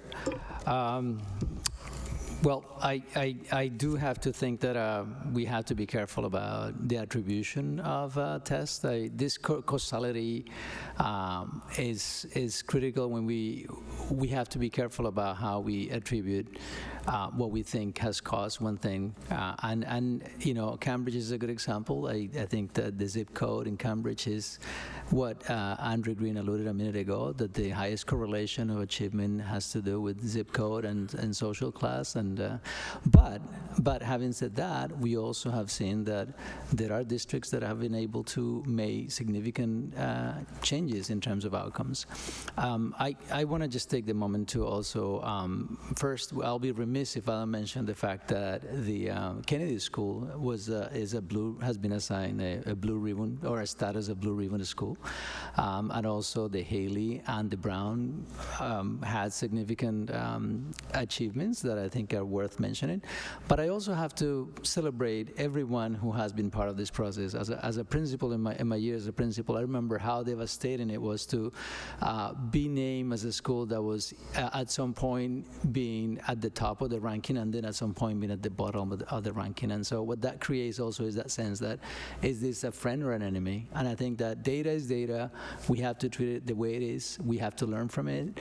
But the celebration is that we all are on this together. And that is one of the things that we are embarking on, and that's one of my goals, is around how do we create data literacy around assessment and making sure that we make the right correlations out of that information. So I just wanted to piggyback on that.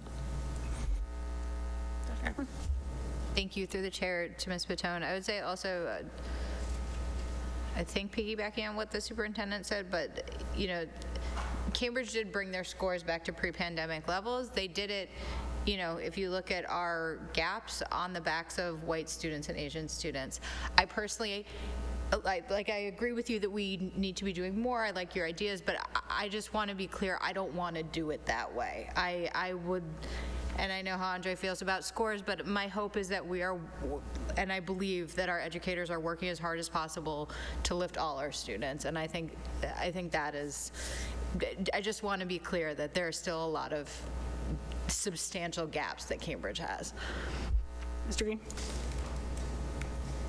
I will make a follow-up comment, then one more question. To Dr. Ackman's point, the other thing, and to Superintendent Corona's point, if race and class class is the number one predictor of MCAS scores. The second one is money spent by the district. And in that, remember, there's no one in the same universe as Cambridge, right? Like, if I could do what Cambridge does, it would start with having a $300 million budget, which I'm working on, but I don't think it's happening anytime soon. The other thing I want to mention, and I guess this is a question in keeping with the emerging theme of the evening, is DESE is very good at coming up with these very opaque algorithms for measurements for how schools are doing that they can't even explain. I know because I've asked, and the AAC, and they can't do it. And so, it's oftentimes, and I can cynically say it's in part to give the data more meaning than it can possibly have, but whatever it is, it means we create these things with all these numbers, none of which are useless, but all of which make it difficult to create the kind of nuanced narrative that actually helps build progress, because they're all really based on the idea urban schools bad, suburban schools good. But for our parents, that doesn't help them at all. So I'm wondering if there's things we can do that may require bringing in consultants to try to turn some of these ridiculously opaque, made-up measurements into something that really tells a coherent data story, so that parents can hold us accountable to things that actually mean something, as opposed to our arbitrary black box algorithms that people with PhDs in math can't break down. That's a big question. Anyone want to take that one? I can attempt to begin to respond to that comment. But I think that's why it's important to have more measures than just this. Like you said, this doesn't tell the full story. Even iReady data, DIBELS data, all these data points don't tell the full story of a student, their learning, their progress, their experience. But it's a start. triangulating this data with the other data that we're seeing in the district, with the data that teachers are collecting day to day with their students. So I think just looking at multiple data points and recognizing that it's not the full picture of a student's experience is a start. Sure, I agree with all of that, but like, I think even if we could just explain to the public, like, what is SGP? What is the accountability, like the accountability score, for example, I've had like hour-long conversation with Destiny trying to explain to me, what does that actually tell me about a school? And they can't tell me. So like if I'm a parent, I'm trying to just understand, what am I trying to hold Somerville accountable to do? The MCAS scores don't tell me that, because they're all based on really obscure, mostly hidden algorithms. So like, if we could just get some basic like explanation for parents of what these terms even mean, that would, I think, at least be helpful.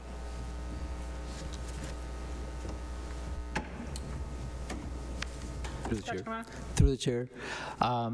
Yes, and I don't want to get too deep into the weeds of that. I think that you're right in terms of the complexities of how to digest this information. I just want to say one quick thing around, despite the fact that I said there is a correlation around race and socioeconomics, I also think that we get significant amount of information that is important.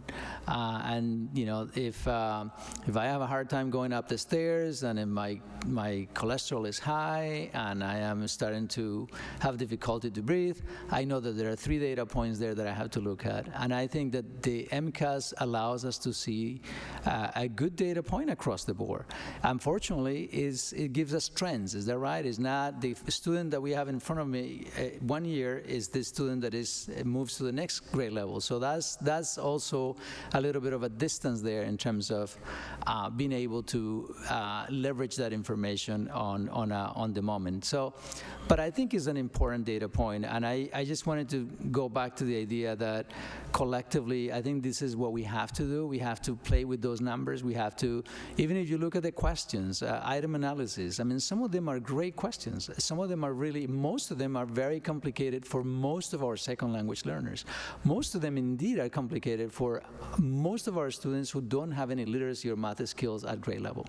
So we know that the way in which some of these questions are structured require that students are solid in their basic skills. So there are some great reference points that we can use to make our instruction a little bit better. But in the end, though, is how a student comes into the classroom, how a teacher welcomes a student, and how that relationship is built, and also how we support the child in their struggles. And that's, you know, if it's not in the task, it's not happening. And so we are not only using these hard data points or this quantitative data, but we're also looking at what's happening in the classroom to make sure that we have a good picture of how instruction is being delivered in the classroom. Are there any other questions? Actually, I have a quick question. I just wanted to confirm that the math interventionist is at the Winter Hill this year, because I know we learned at the end of the last year that they never had the math interventionist. I guess Dr. Boston Davis is probably the one who answered it, and she had to run. Okay. Through the chair, we can check to make sure and get back to you. Thank you. Ms. Paton? Last quick question, sorry, through you, Chair.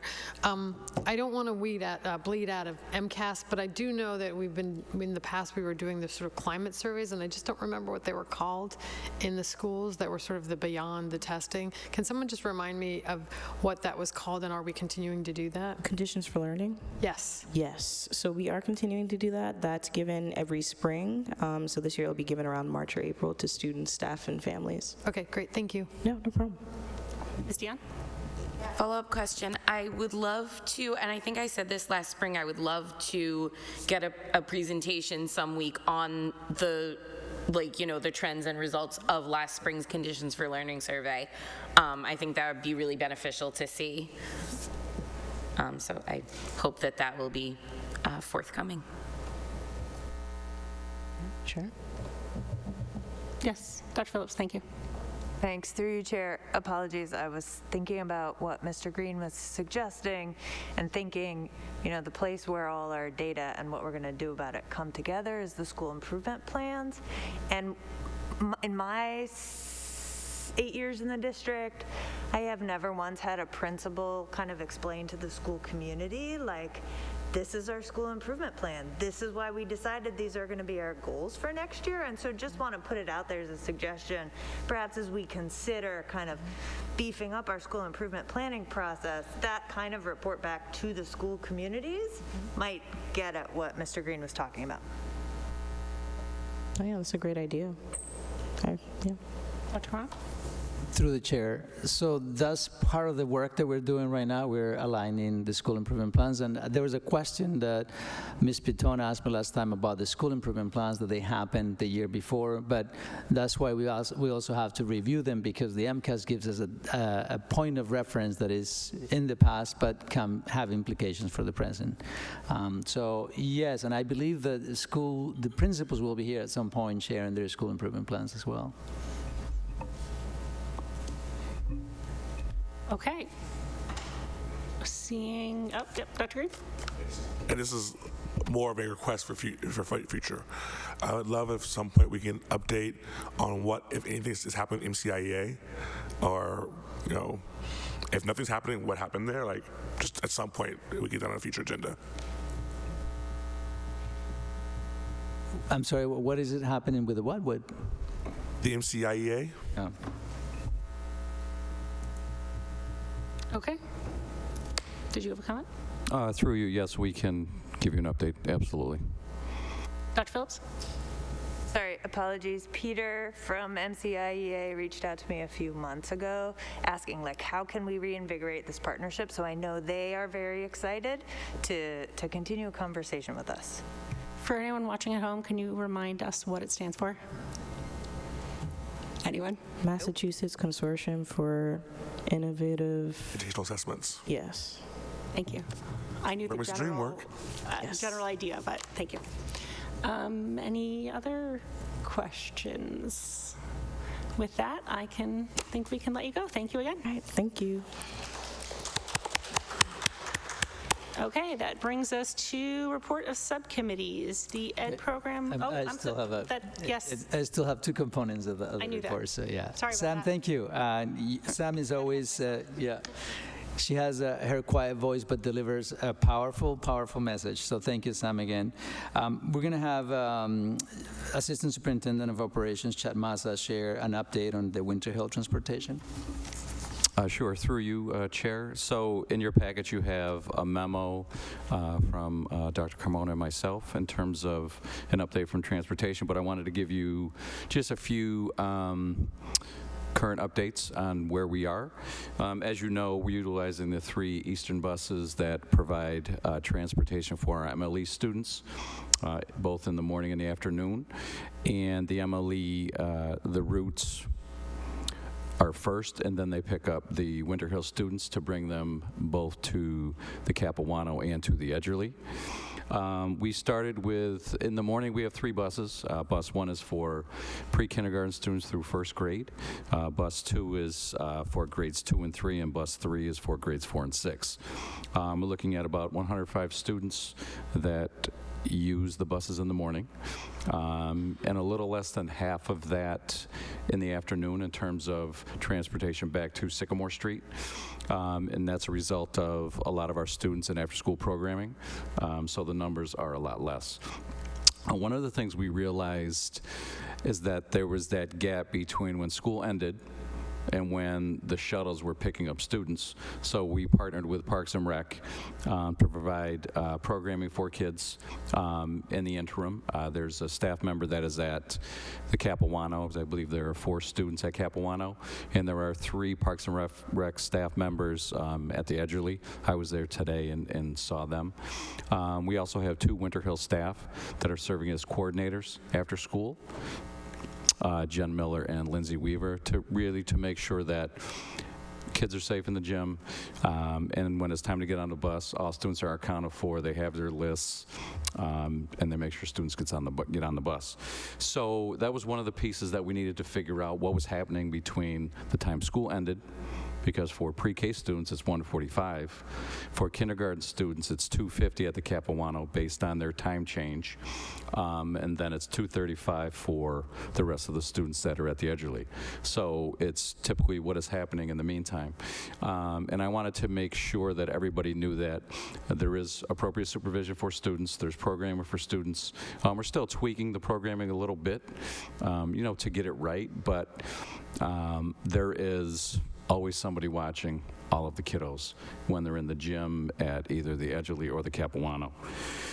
One of the things we learned when we started this process is that we needed to have a central point person for this, because what was happening is questions were coming in to the school, and Principal Goslin and Assistant Principal Barrows were basically becoming transportation managers on top of their principal, assistant principal role, which was taking away from the things they needed to do as instructional leaders. So we've hired Erica Martinez to be our point person for all of our busing. And it's significant because she is the transportation coordinator for the Emily program. And since we use the Emily buses, she has all the contacts, she knows the protocol, she knows the procedures, and so it was an easy transition for us in terms of handing the ball to her and letting her create the systems that she has for the MLE programs. So any issues that happen during the day, any communications that come, would come from her. One of the things that we heard, tonight during public comment was the idea around talking points. She created the listserv for the talking points for parents who had students who were getting transportation. So if something were to happen, there would be messages sent out in talking points, and I can tell you, I can verify those because I'm on those messages as well, just to make sure. For example, last Friday, unfortunately, while the bus was driving to pick up students, a car hit the back of the bus. There were no students on the bus, nobody was hurt, but it caused a significant delay in when the bus was picking up students at Capuano and then at the Edgerly. Erica, when she found out this information, was able to send messages out to parents, and we also have a coordinator, a monitor that's at Sycamore Street that can talk in real time to parents who are waiting for students as well. So you could be getting two forms of communication. You could be getting the talking points, and you can be getting a real person talking to you. It took until about Thursday to get all of that set up, last Thursday. But then through the talking points, when the bus picked up the students at Capuano, she was able to send another message. The bus just picked up the kids at Capuano on the way to Edgerly and then on their way to Sycamore. So it happens in real time for situations like that.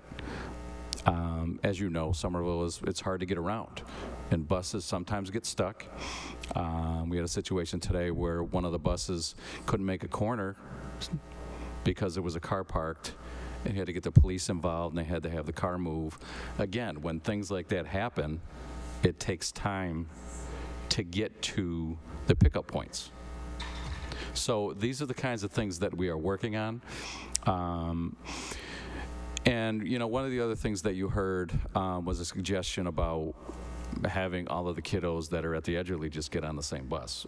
Actually, Dr. Carmona and I had the same conversation at about 1:30 today in terms of, let's take a look at this, and let's see if we can't just have, with two monitors, you have 25, 30 kiddos get on the bus, go all at the same time, so then the other bus just picks the kids up at Capuano and brings them to Sycamore Street. I'm going to have a conversation with Erica tomorrow to see when we can make this happen, because for us it's about being efficient, and having parents waiting till 4:15, it's hard. It's absolutely hard. But we're working on things. But I will say that, we just hired new bus monitors. So there's always an adult on the bus with students. So students are never unattended. But again, it's a collective effort. This is something that is new to us in Somerville in terms of busing in this, fashion. We have MLE busing, we have special education busing, but we've never had a situation like this. And so it's a work in progress, but I think we've made significant progress. And we appreciate the feedback we're getting from parents because it helps us. I know there was a suggestion a couple weeks ago about putting the tents back up. We did that. Thankfully, because last Friday was like a monsoon. So parents that were waiting were able to stand under the tents and wait for their children to come back. We're also thankful to have traffic and parking and Somerville Police Department assisting at the pickup and drop-off areas when necessary. Because we want to make traffic flow as smoothly as possible. But our goal is to get our times down significantly. So, 3:30, 3:35 at the latest, dropping off all the kids to their families, to their parents, to their guardians, so they can continue on with their day. And we want to get this right before the dreaded cold weather comes and things that happen. It will take more time, so we want to make sure we're really efficient in how we do this. So there's more information in the memo, but I didn't want to read the memo to you. But I am more than happy to take questions. And again, it's a work in progress. We're listening to all the feedback. We're refining our, procedures and protocols to make sure that students are getting to and from school in a timely manner. Thank you. I have Dr. Ackman, Mr. Green, and then Ms. Barish. Dr. Ackman? Thank you. Through the chair, I just want to say thank you. I assume this has been just a yeoman's effort to get this. As a neighbor of the Edgerly, the first day of school, it wasn't smooth, I'm sure it wasn't anywhere. And I remember thinking, all right, this is just going to be my new normal. And I was happy to say how wrong I was. Due to your efforts, it is incredibly smooth and impressive to see. So, just from my front door noticings, I think this is going very well. I appreciate how responsive you're being and understanding, and I look forward to hearing more updates of the success. Through the chair, if I could just quickly, it's not me, part of the process. It's, like I said, a collective effort. Erica, the day that we asked her to transition into this position, she immediately said, give me the rosters. I will change them. I will make them more efficient. I will call Chuck right now at Eastern. So within 15 minutes, we were like, oh, this is great. But again, it doesn't come without challenges, but I want to make sure that, I acknowledge the people that are actually doing the hard work. She's getting all the phone calls. The school, they're getting all the phone calls. Eileen, who's our coordinator at Sycamore Street, is engaging with parents on a daily basis. So it's a true collective effort, but other people are doing the huge amount of work. Mr. Green? First quick question, is this memo available on our website for the public? Through you, can you say that one more time? Is this memo available for the public on the website? And if not, can we put it up there? Yes. Through you, it is not, but it will be tomorrow morning. Fantastic. I have some other questions about Winter Hill, but I'll wait my turn. Okay. Ms. Barish? And then...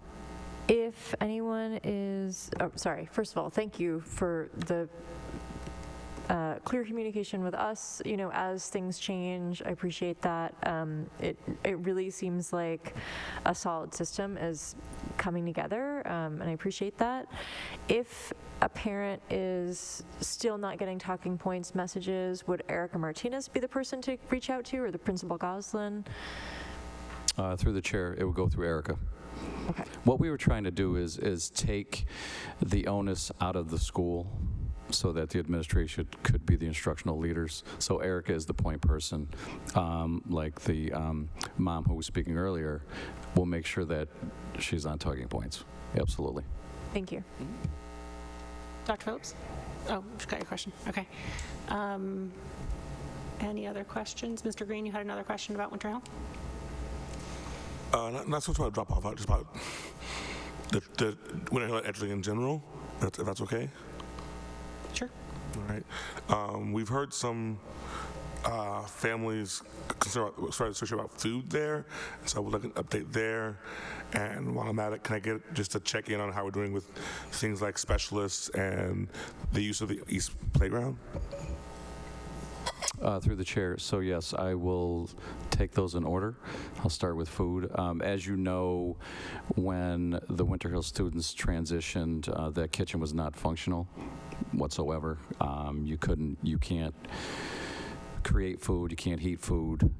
So one of the things that we know we needed to do in the interim was partner with Stockpot Malden to get hot meals for the Winter Hill students. Now, the hot meals are different than what students in the other buildings are getting, but it was expected because when you partner with an organization, you go by what their menu is. But one of the things that Food Nutrition Services was doing is they were making sure that the cold choices, whether it was a turkey and cheese sandwich, they always have power packs. All of the other choices, the grab-and-go salads, are the same as the other schools, but it was the hot meal that was the difference. And that doesn't come without challenges. There was a few instances of some of our friends at the Winter Hill not liking, some of the choices that were delivered, and we totally understand that. But it's a short-term fix, and I will tell you that the new ventless oven was installed yesterday in the kitchen, which means when that is ready to go next week, they can now create and prepare hot meals. So the menu that everybody else gets will be the same menu that Winter Hill gets. They're doing a test run this week on it, and our goal has always been October 10th, and that will happen. So students will get the same hot choices, and I believe Tuesday is fish and chips. I actually have the menu next to me. But again, we want to thank Stockpot. I mean, we knew this was a tricky situation, but we wanted to make sure that there was a hot choice for students at Winter Hill. It wasn't just going to be cold for an entire month. And I just, I would be remiss if we didn't thank them. They bailed us out over the summer in terms of providing meals for kiddos when Food Nutrition Services, when their workers were done working. I believe it was for 2 weeks. So we have a long-standing partnership with them. And we have an open line of communication in terms of things. I think, for example, last Friday, a lot of things happened last Friday. They were short some pizza. So with Stockpot, pizza isn't on Wednesday, it's on Friday, which kind of throws everything off in terms of scheduling for kids, especially our AIM students who are used to on Wednesdays, it's pizza. So it was a bit of a transition for the students, but they were short a bunch of pizza. Something happened with the order. I had a call from Principal Goslin.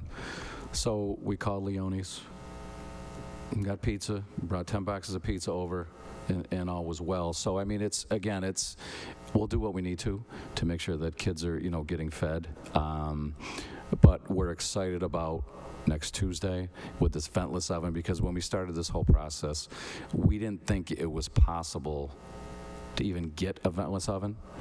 And now that we have it, we can create meals like we normally would. It's not the same as a production kitchen, but I'll tell you what, they can cook food from scratch now starting on Tuesday. Did that answer your question? All right, and then you had 2 other ones. I got to remember those. The second was about specialists. So I've been at the Edgerly a lot. Dr. Boston Davis has been there a lot, just checking in, because we know that not only are classroom teachers in a different environment, but so are the specialists. And we want to make sure that they're comfortable, they're excited about their teaching environment, so that students are comfortable about their learning environment. I can tell you that, with the exception of library, because the Winter Hill and how large that library is, where library is a lot smaller at the Edgerly. So there was some concessions that the teacher made, and it was about being creative and being able to move things around depending on what grade levels are in the class. But for the most part, teachers are happy. Gym class is happening in the gym, it's happening outside. The art room is much bigger than it was at the Winter Hill. Theater and music are right next to each other down in the old special education wing. And so it's been a good experience for them. I think it's taught all of us how to be adaptive and creative. And, I was there again earlier today, and kids were happy. I went into every specialist classroom just to take a look, to see what was happening. Kids were engaged, kids were excited, and it was good to see.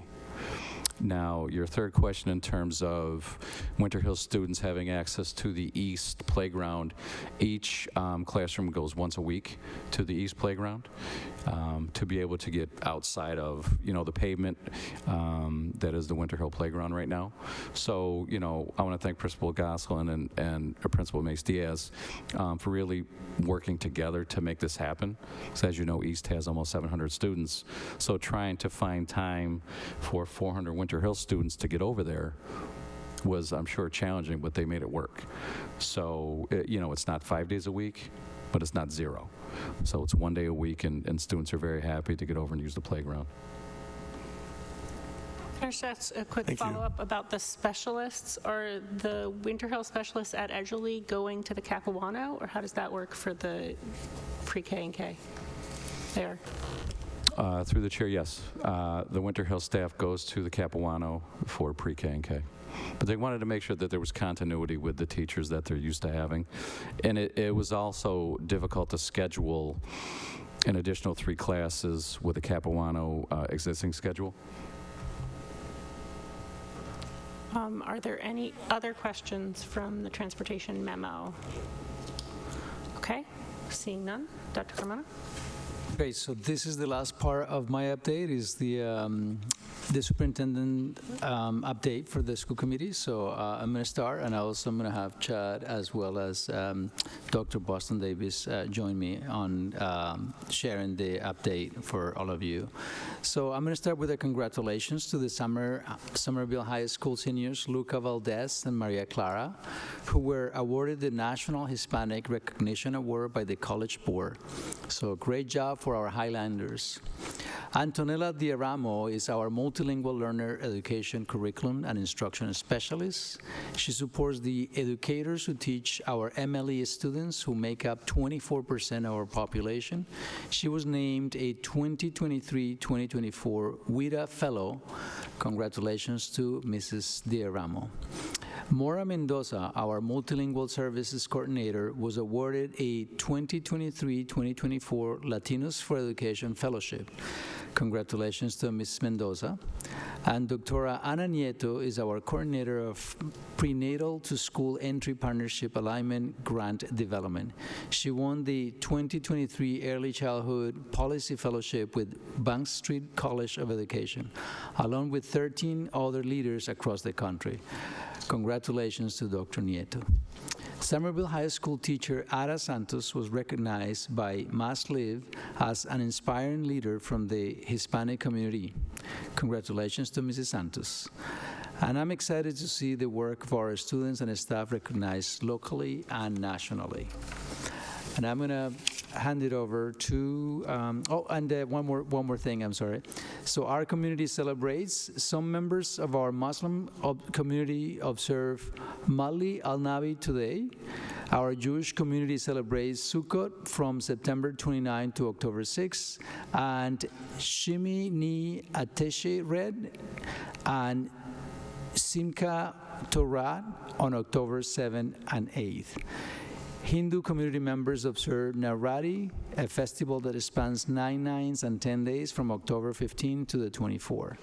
And Hispanic Heritage Month continues to be celebrated through performance and curriculum across the district until October 15. And I apologize to anyone out there if I mispronounce the holidays. I'm going to have now Mr. Chad and Assistant Superintendent Boston Davis follow up with the next part of the report. Through the chair. So it is back to school at Scale, and Scale is the Somerville Center for Adult Learning Experience. High school equivalency reading and writing classes started at our adult education department, Scale, on September 24th. Director Jocelyn Marte and her amazing staff welcome students with a table filled with food and several exciting career training opportunities planned for the next few months. Please visit the SCALE website to learn more, and it's www.somerville.k12.ma.us/SCALE, SCALE. Now we have the Somerville High School Chorus perform with performers from Tbilisi, Georgia. The Somerville High School Chorus was invited to help bring form and to harmonize several original melodies based on solo Georgia melodies from the mountains of that country. The students then performed alongside the local musicians, local writers, and 2 musicians from Georgia. Thank you to Somerville High School choral director and music teacher Max Everard for bringing this incredible opportunity to the high school. He was also one participating local professional musicians. And then we have the YSIU participation, and it went up this year. The yearly student information update period has ended. This is the process where we collect and update guardian contact information, student medical information, and other important details. Participation increased by 4% this year to 64% and has gone up an incredible 20% since the 2021-2022 school year. Congratulations to the enrollment team, one of the hardest working teams that we have, and school support staff who worked hard to keep improving this engagement in this process. And the last thing I have is free MBTA passes. Staff and educators received their free MBTA passes and can now ride all local buses and the subway for free. And I want to take this time to thank the city for their generosity because they are funding this, and we are extremely thankful for their partnership. And now I'll turn it over to Dr. Boston Davis. Thank you, through the chair. I just wanted to thank the school leaders, educators, staff, interpreters, and volunteers who organized the school open houses. We know how important and how powerful tools the open houses are for supporting a child's academic success. So thank you. The school open houses for organizing the school open houses this fall, and it really made making these important family engagements possible. There is a new event called the Climate Palooza, and that is a partnership between the Healy School and the Brown School. They're hosting a joint event for all families with students in grades kindergarten through 5th grade. It's going to take place on October 19th from 5:30 to 7:30 p.m. at the Healy School. There are family-friendly climate activities and free pizza. I've been looking at the Healy newsletter, trying to find out what are some of these fun climate-friendly events, and I'm not entirely sure, but I'm sure more details are coming as the date approaches, so I'm really, really excited about that, and the partnership between the Brown and the Healy. Just a reminder about upcoming half days and school holidays. October 4th will be a half day for students in pre-K through grade 8, and there is no school, and the district offices will be closed in honor of Indigenous Peoples Day, which is Monday, October 9th. Finally, I'm going to have some shout-outs, as we usually do. The first is that October 2nd, so today, is National Custodial Workers Recognition Day. I learned very early in my career how important the custodian is, and really like kind of one of the heartbeats of the school and school communities, and even in our offices. And so we really just want to say thank you to the custodial workers who support our schools. I also, now that we have our new administrative home in the TAB building, would like to take a moment to acknowledge and thank for the work and the flexibility of the finance and payroll teams and our Chief Financial Officer, Fran Gorski. Our finance and payroll teams have been involved in behind-the-scenes work starting in the spring when they reached out to the Eastern Bus to arrange student transportation from the Winter Hill at the time to the temporary Tufts site. And throughout the summer, they worked with the city departments and the central office to support the extraordinary efforts it took to move a school and an administrative team, many administrative teams, to new homes while ensuring that our finance and payroll operations, 2 very critical operations of our district, continued without interruption. So we really want to thank the finance and the payroll teams for all that they do. With that, I'll turn it back over to Dr. Carmona. Thank you, Chad. Thank you, Dr. Boston Davis. That concludes my report from the superintendent. Excellent. There is, Ms. Patton? through you, just wanted to clarify two things. Wanted to clarify that the Climate Palooza is open to the SPS community, not just to the Brown and the Healy students. It sounds like it's being hosted district-wide, so kids at all the schools can attend and enjoy the climate encouraging events, positive climate events. And then the second thing was, if someone happened to not finish their yearly student information update, is that something that they should contact somebody about, or just as long as all their information is the same, they shouldn't worry about it? That happened or anything? Through the chair, yes. No, if it ever happens, one should contact Teresa Rodriguez in the enrollment office, only if it happens, which it doesn't. We won't take a poll of how many school committee members that has happened to. So there is also a personnel report in our packet. Is there anything you'd like to highlight, Dr. Aquana? No, the only thing I would like to highlight is that on a regular basis, I get emails from employees in our district and say that they are leaving the district for one reason or another. The one thing that I've seen is a commonality is that they are always seem to be very regretful about the fact that they're leaving Somerville. And so the last 3 that I have received, I was surprised. And so, not surprised, actually, part of me is, it feels like there is a legacy that has been built. And in some cases, either because they are moving or because they have a husband or a wife has a job somewhere else or for retirement, the sentiment seems to be the same, that they have made a contribution to the district that is invaluable. So I want to thank all of those out there for their contribution. And I also will be remiss if I don't mention that Dr. Susana Morgan Hernandez is also one of the members who will be leaving. And so I just wanted to thank her for her long contribution in our district and also for the amazing work she has been doing in setting up transitions for us. So those are the 2 things there. Are there any questions about the personnel report? Mr. Green? Are we going to have an opportunity at our next meeting to properly vet Ms. Hernandez, Dr. Hernandez Morgan on her departure, or should we do that now? Please say we have time next week. She's already gone, so I'd like to do it next week. She left already, so but we will definitely work on the proper goodbyes and farewells. Yeah. Fantastic. Any other questions about the personnel report? Okay. Now that brings us to the reports of subcommittees. I think that the Ed program ones didn't end up in our packet, so we'll table that till next week. But I will entertain a motion to approve the rules and the finance and facilities unless someone would specifically like to have either of them read. Second. I have a motion by Dr. Phillips, seconded by Dr. Ackman, to accept the reports of the Rules and Finance and Facilities Subcommittee meetings. Is there any discussion?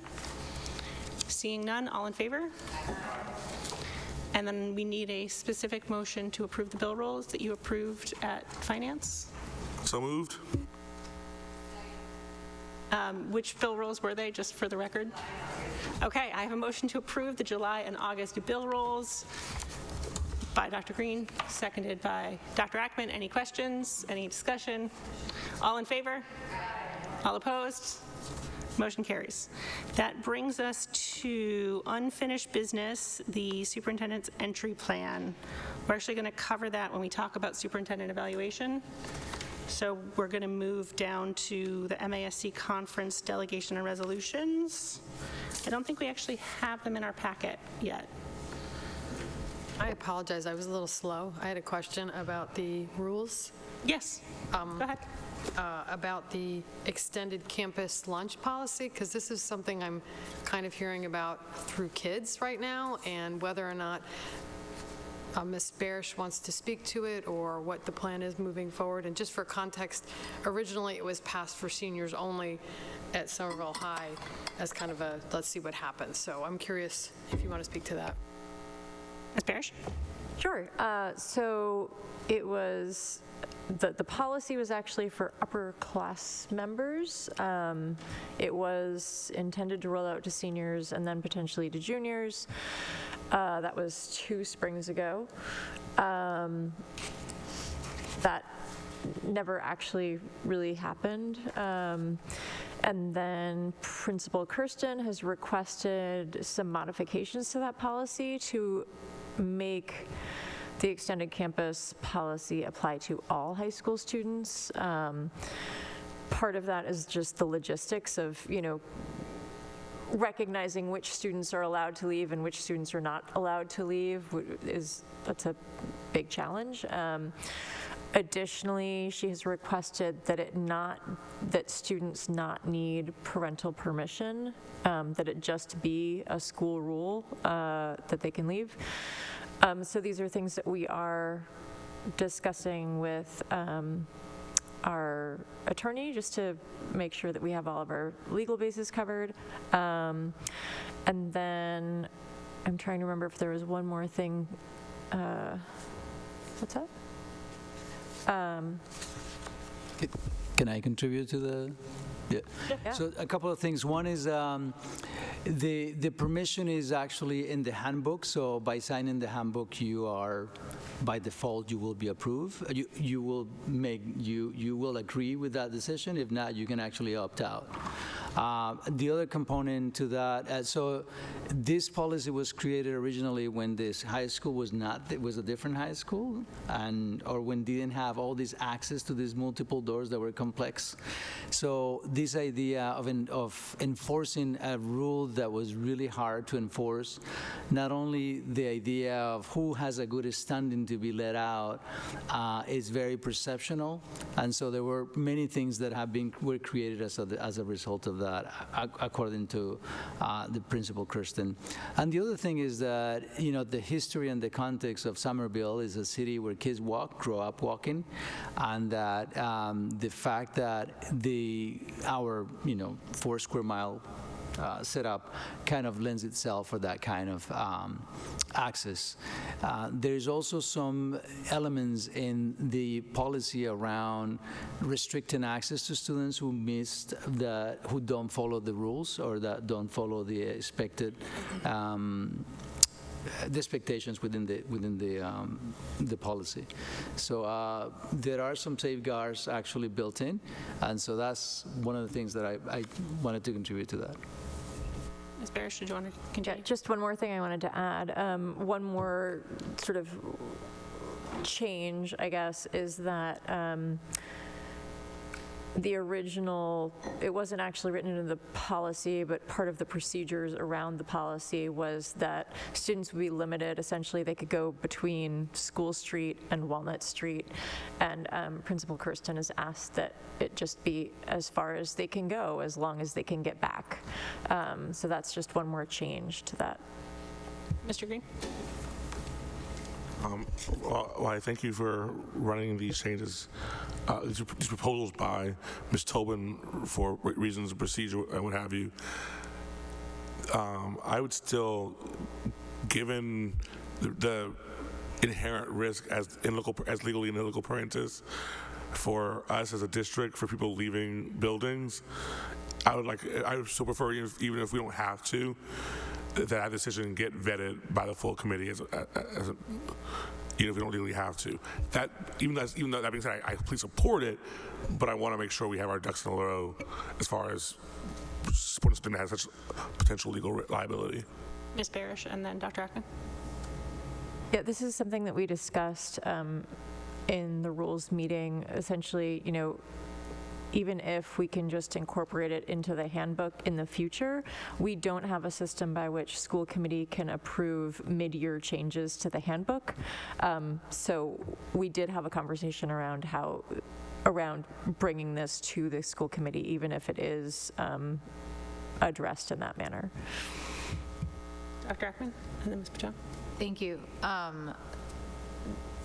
Through the chair, I have no problem with bringing it to the full committee, but in the point of safety and security, as someone who was raised in our neighboring city where the high school has had an open campus, I graduated in the 90s and they had an open campus then. I am still truly shocked and slightly disappointed that we are not doing this for our students. Ms. Patel? Sorry, through you. I think my biggest concern is that I think this might echo Mr. Green's, I apologize if I'm being repetitive, that it echoes A, whatever we're doing, and B, that it's safe and that our liability is covered. And I hope that, I'm getting the impression, I'll be frank, that it's happening all over, and I don't know if that matches our policy right now. And I'm okay with change, and I'm supportive of change if it really makes sense, and that our leaders in that building are confident that we're doing the right thing, and our lawyers are confident around our liability. But it sounds like the horse is out of the barn a little bit, but maybe I'm wrong. This is me getting data from a high schooler. So my data is not particularly good. For the record, I've gotten the same data, but. So especially when it has to do with I agree with Dr. Ackman, it's, we want to be there, and I think the original idea was a stepping stone, because originally we never had it. So to have it was a big deal, and to transition it over time, particularly when it was, it was introduced under a previous principal, then it got reintroduced under a new principal. So I'm thankful that everybody's being incredibly thoughtful about this, and I hope kids are they signing in and signing out? Those are other things I'll be curious about, because we are liable for these kids at some level. And so if I were a parent, if I'm signing a handbook, great, and that says that they are allowed to do that, but at the same time, we should at least know are they in or out? So thank you. Dr. Carmona? Yeah, the intention is that they would scan their badges when they leave, and then that when attendance is taken in their class after lunch, that is how they assess who is back in the building. Any other questions on this topic? Okay. I'm just curious when the follow-up, we'll hear at the next full committee meeting or the rules committee, or what's? This hasn't been passed out of rules yet, so it will or will not be passed out of rules, and then it will come to the full body in some form or another. Thank you. So the MASC conference, I will admit I have not read the resolutions yet, but typically we as a body nominate somebody to go to the conference and vote on the resolutions for the body, and we can either give that person some guidance as a body, or we can tell that person, use your judgment. So I think we will just keep this on the agenda for our next meeting, and hopefully have read the actual resolutions so we can discuss them. Who is going to the conference? The four of us. Okay. Andre, is it maybe? I'm a hopeful. Okay. And I have done it the past few years. I'm willing to do it again, but I'm also happy to pass on the baton if someone else is interested. So we can think on that and keep that as a topic for our next meeting. So that brings us to superintendent evaluation. Dr. Phillips is going to talk about, Dr. Phillips is going to be in charge of the superintendent evaluation. Thank you, Dr. Phillips. And she's going to take us through some proposed timelines for that. Thanks, Chair Krepshin. I'm going to take off my mask because somehow I can't see when I'm wearing a mask. I don't get it. So I wanted to do some level setting before turning it over to Dr. Carmona and then the group for discussion. So I am sure that everyone around this table read the MASC Guide to Superintendent Evaluations and the DESE version of the same thing, and everyone in the audience did too. But just to refresh our memories, superintendent evaluations are designed to closely evaluate the evaluations we do with our teachers and our school leaders. Their purposes are pretty much the same, right? From the MASC guide, we want to link the work of educators, in this case the superintendent, to the goals of the district.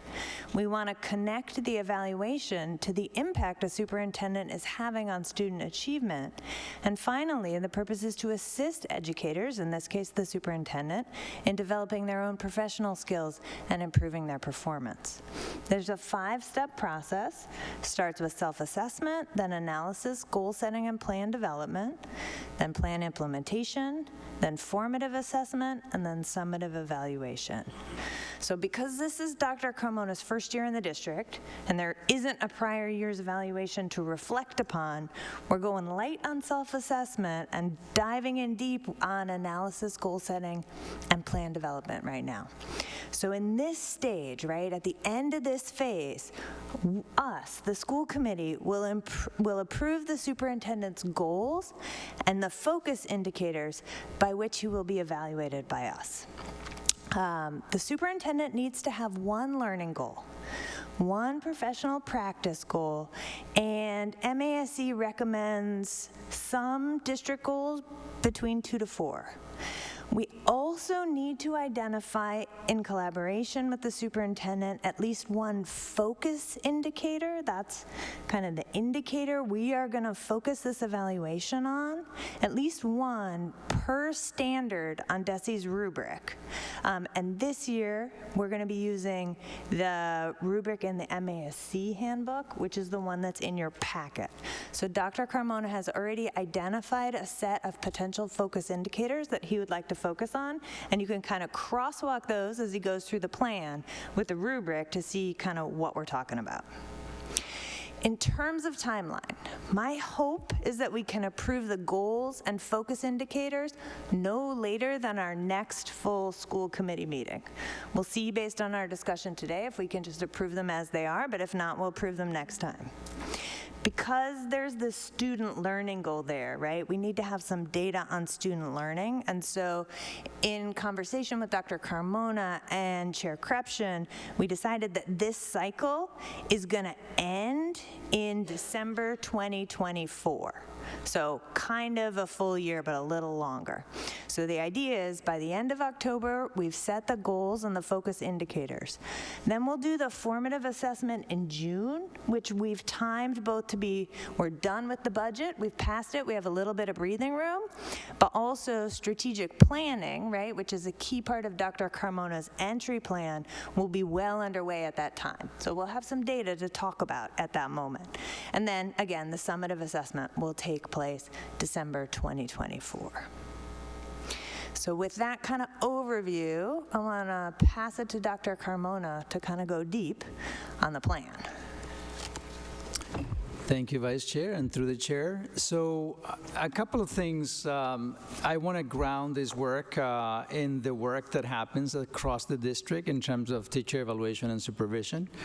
So the idea behind this process is that it's a collaborative process. It's also a process that is focused, so it doesn't send educators to search for everything and every item in the spectrum of growth and achievement, because the more focused you are, the better it is. So that's the exercise that principals are doing with their teachers, and I am doing with the principals as well. So narrowing down is a critical exercise that should happen across the board, so we actually target the work.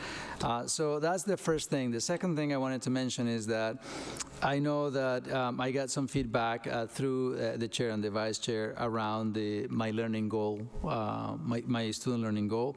Originally, it was stated throughout a bunch of bullets, and so what I did is I brought them back to the actual 2 categories. And so should I go into the student learning goal, or should I just start from the beginning?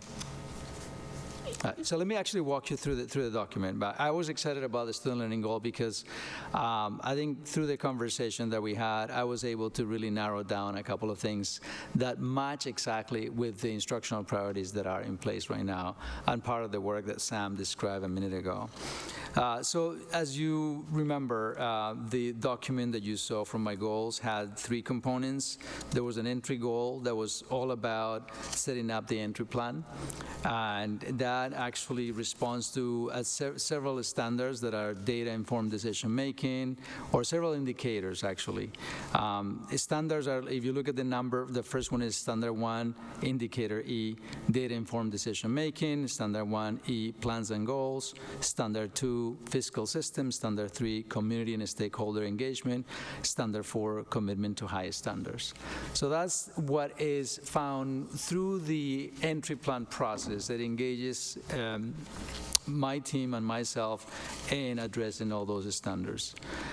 The second piece, which is a little bit more complicated, has to do with the student learning goal, and that's actually the same for teachers as well as principals. When you ask someone, just think about what is the student learning goal, folks always say, well, there's so many factors and so many variables that go into the achievement of a student, so how can we actually attribute it to certain kind of behaviors? But that's what we do, is that right? We identify how are some of the ways that we can actually impact student outcomes. And so that's what I did in this student learning goal as well.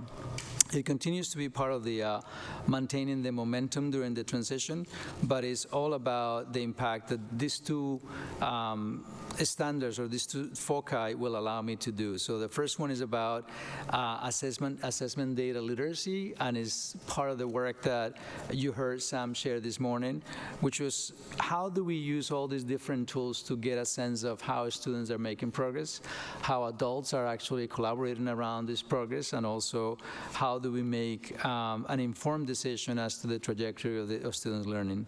So if you look at under the different bullets, these are all the different, not all of the different tools, but most of the tools that actually we're using right now that are very meaningful. If you look at iReady assessments, is one of the ways in which we are going to assess the growth of the growth of students in math and literacy. And iReady has a very high correlation to MCAS. So we can actually, by looking at iReady, we can make a prediction of how students will perform in the MCAS. But we are in the implementation process. We had a rollout that was a very successful rollout. It was done at a very small scale at the Brown, and we replicated that throughout the district. And Dr. Davis Boston was basically the architect behind that work with her instructional team. And so there are many things that are going along the idea of having just an assessment, which is not only the implementation of the assessment, but also how do we get together or gather together to get a sense of what the assessment tells us, what are the how teachers utilize this information to make instructional choices. So the implementation of the assessment alone is kind of the tip of the iceberg, but to make decisions around the instruction that comes around this is actually the difficult part. So that is a single bullet, but is actually a part of a complicated process. Or not a complicated process, but a process that requires attention, requires coordination, as well as some changes in practices. The same thing goes with the DIVL. The same thing goes with the PELI is an assessment that is happening in early childhood, pre-K, that focuses on instruction and literacy, and basically is being piloted right now. And the idea is to make sure that we do that across the board next year, but it's being measured. It measures students' literacy at the early grades or the pre-K grade. And then we have other elements that go into building that assessment data literacy, such as supporting that work with principals to modeling the process to assess the impact of teaching and learning.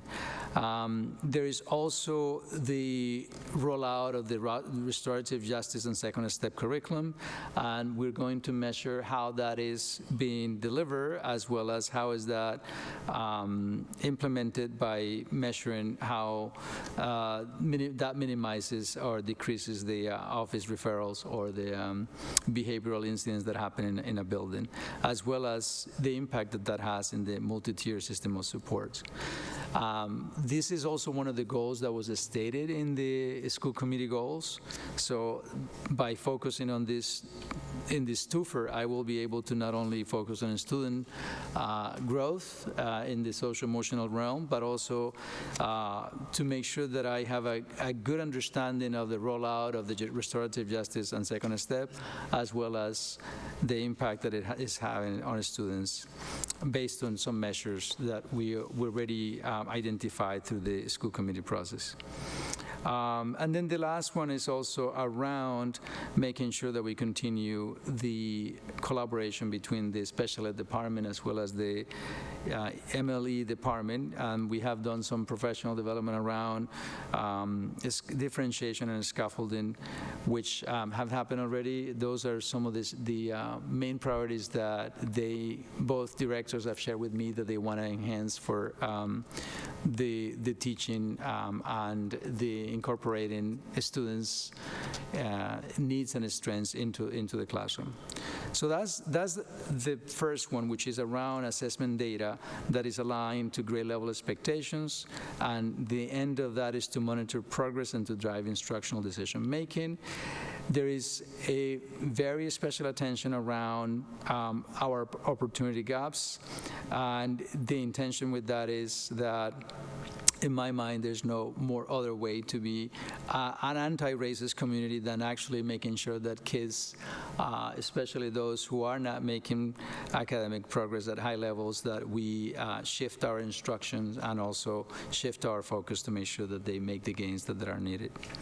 So that's one. I don't know if I want to pause there for any questions, or do I go through the next ones, to the next student learning goal?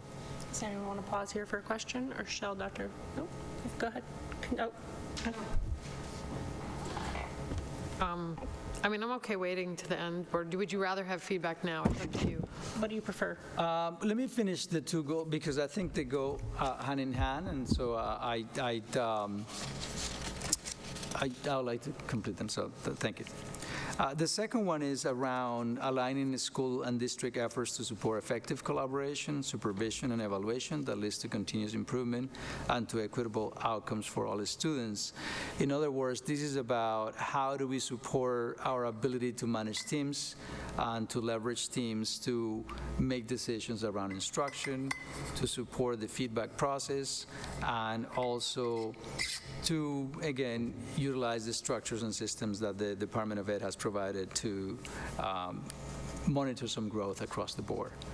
So there is work that is already happening in terms of the alignment of the school improvement plans, looking at professional development and evaluations in collaboration with our central office leaders to make sure that we build some coherence around the work of instructional priorities. I have to say that, we have worked with last week we introduced a couple of things with principals, which was to have a closer look at how we do our evaluation process. And that's going to be a little bit of growing pains for all of us. And I think that the point of this is a collective effort, and that we all have a lot to gain from this, and is a continuous learning process.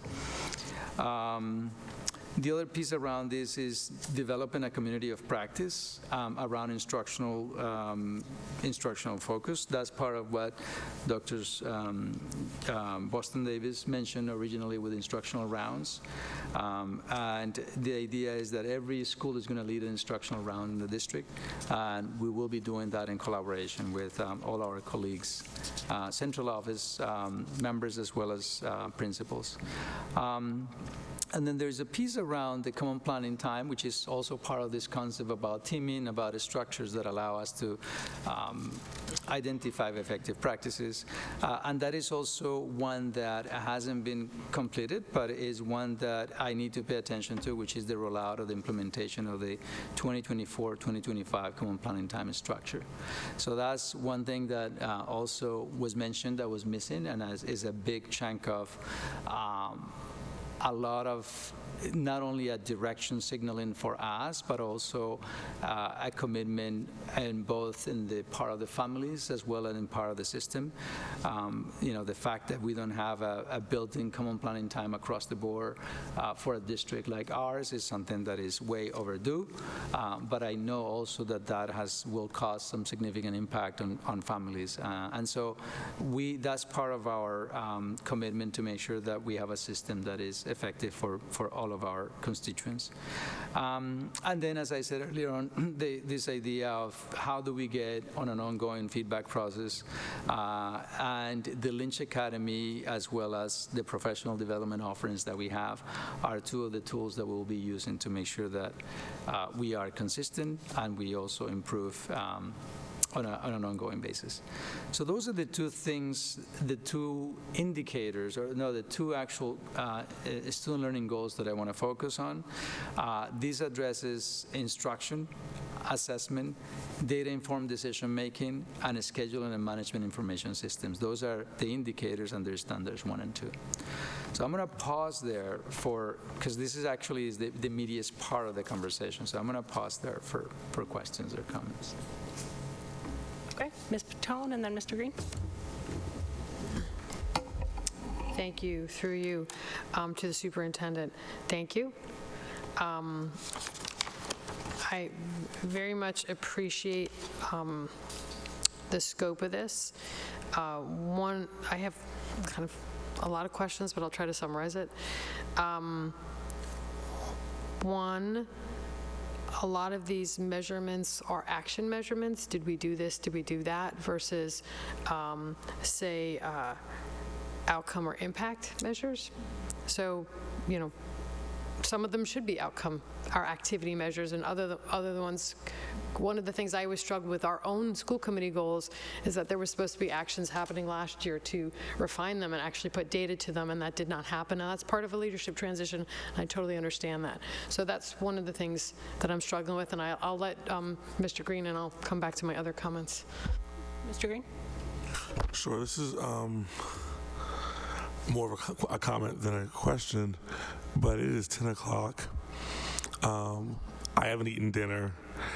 This all sounds very good on first blush, but I would not feel comfortable in my or our, just also with 7.5 years experience, we don't deliberate well this time of night. So I would not feel comfortable in our decision-making ability to make a final decision on this tonight, just given our history and certainly my personal status. That said, this sounds 90% of the way there. I'm sure there'd be some nitpicking if I were at the top of my game, but I think we're on the right track. To Mr. Green's point, I did not realize quite how late it was, and we still have a few things to cover. So why don't we table this until our next meeting? Ms. Patone? I would like to just share some of my thoughts and comments for now, and I do agree with Mr. Green that I probably will have more as I digest it. Yep. Yeah, so just getting a little more, and you can digest it and you don't have to respond to me. Things like full implementation of iReady assessment, what does that mean? Does that mean what percentage of our, I don't know how, or if we require educators to use something like iReady, I don't know if it's a contractual thing. Do we have to have a percentage of implementation to Fidelity? That's just kind of one example.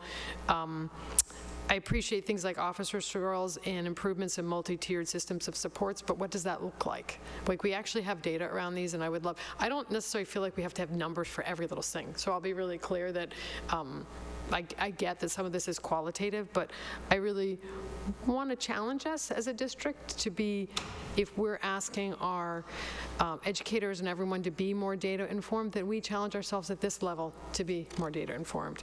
And so that's something that you can take back now.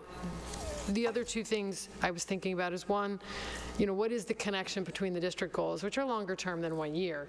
And what I would imagine seeing is that there are certain district goals, and I see some of them around instruction, but there's other pieces that are not in here that I would like to see, like, what do you expect to be by December on some of these things? I know we're not going to be all the way there because this is a multi-year process, but I would think that maybe we'd include those, but that would be up for discussion with you in the body. And then related to that, there's nothing referencing the district facility master plan, which is something that's going to take a lot of energy. I know it's a city initiative in some ways, but it's also the district initiative, particular in making sure that we're hearing the voices of our community. And so I would imagine it would sit somewhere in your goals, but that's my thinking. And the complexity also of out-of-school time, which I've also talked to you a little bit about, how that is also a partnership with the city and schools. So these are just, it is not necessarily saying that what you have in here isn't strong and important, but I think we should explore what can we make that's quantifiable, as well as maybe some of these pieces that are related to our district goals, and whether or not we're expecting to see some movement from you as a leader on those things. Thinking.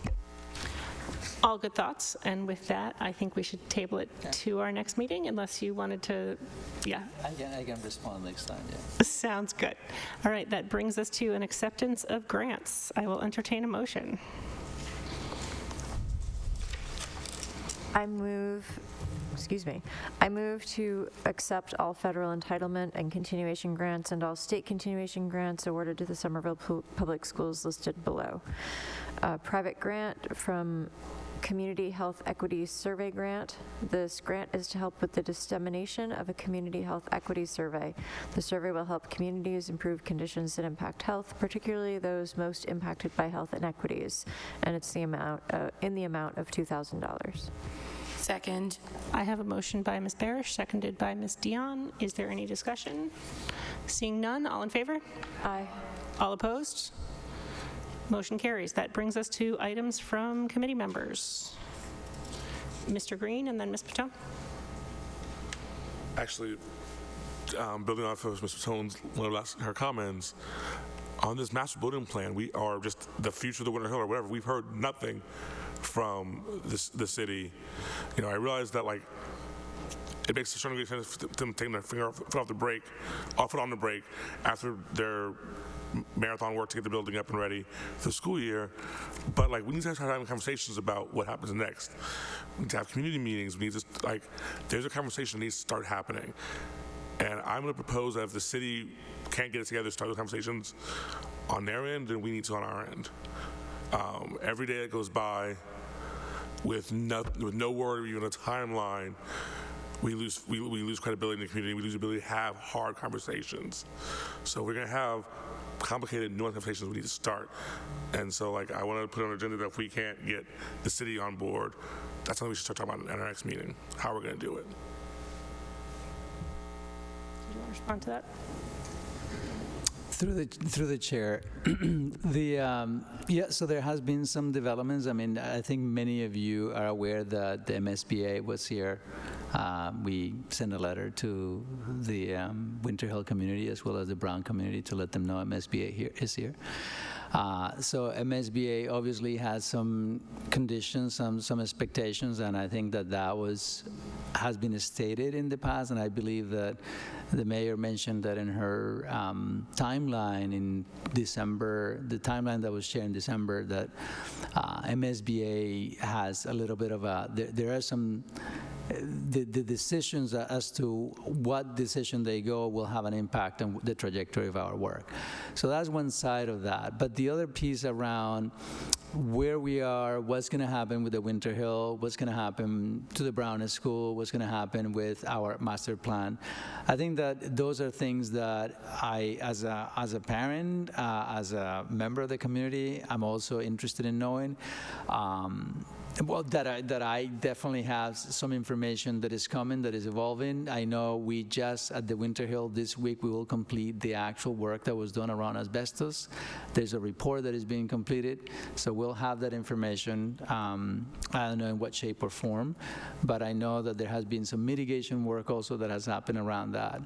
And as far as the other piece, I don't know, I believe you have received some partial information as to the enrollment projections as well as the gap analysis that was done. So I don't know, I don't recall how much of that has been discussed, but that's information that has already has been produced. As far as the trajectory of what's going to happen exactly with the Winter Hill and the Brown School, that's something that will require community involvement. And I agree that's something that the community needs to be part of. So I need to work with our partners in the city in this process just to make sure that we can have a participation from our mayor and her team just to be able to share the information that is needed. Mr. Green. I appreciate that. I appreciate your correct and proper efforts to maintain good relations with the city. However, we know from experience that, we know two things from experience. One, the city doesn't move into urgency mode until forced. And two, that while there's certainly things that the city has to do. There's also just an educational community component that we own, and while it will be impacted by an impact, what it was on the NSPA, we don't have to wait, as the city loves to do, till we have all the information to start the conversation. And I would urge that we not try to do that, because if we do, we'll be here a year from now with still very important decisions unmade. Ms. Patone. Through the chair, echo Mr. Green's comments and adding that I would request for the foreseeable future that there's a standing agenda item on our school committee agenda to discuss the master planning. So you guys can debate on that between the chair and the superintendent, but I do think that having something and having some type of update makes us all accountable, and I think it's really important. And determining every time we have a school committee meeting whether or not the city should be coming and providing an update, that I would really value that. But I defer to the chair and the superintendent to discuss and decide how they may want to do that, but that's my recommendation. Separate but related, there is a school building facilities and maintenance special committee on 10-4. It was not added to our call this time. I think this is just we're trying to figure out how we're going to move forward with our new team. It is not a school committee meeting, so technically I don't think it has to be on the agenda or on the call, but we have had a practice of putting it on the call because a lot of parents do look at ours and may or may not be looking at the city council agenda. So I would ask that call for this week get updated and put out. I think you can check with legal, but I don't think we're going to be in trouble because it's not technically our meeting, but we do like to put it on there because we are present. So part of it is this meeting is very hard to land a date and it moves all the time. So I totally understand why it wasn't there. So this is not a diss. It's more like, hey, I will do my best to communicate as I can to make sure that it gets put on the call, but I would like to, in this week and moving forward, having it be on the call. So. Okay. Are there any other items from board members? Seeing none, Dr. Phillips, do we have condolences? We do.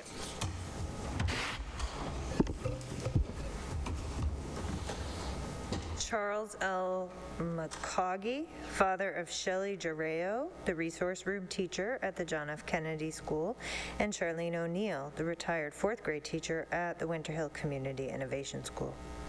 Barry Savage, the brother of Christy Savage, PE teacher at the Albert F. Argenziano School.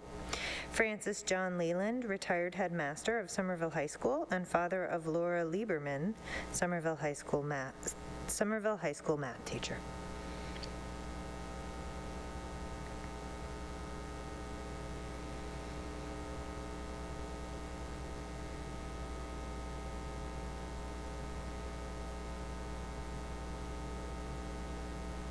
All right. With that, we are adjourned. Thanks, everyone.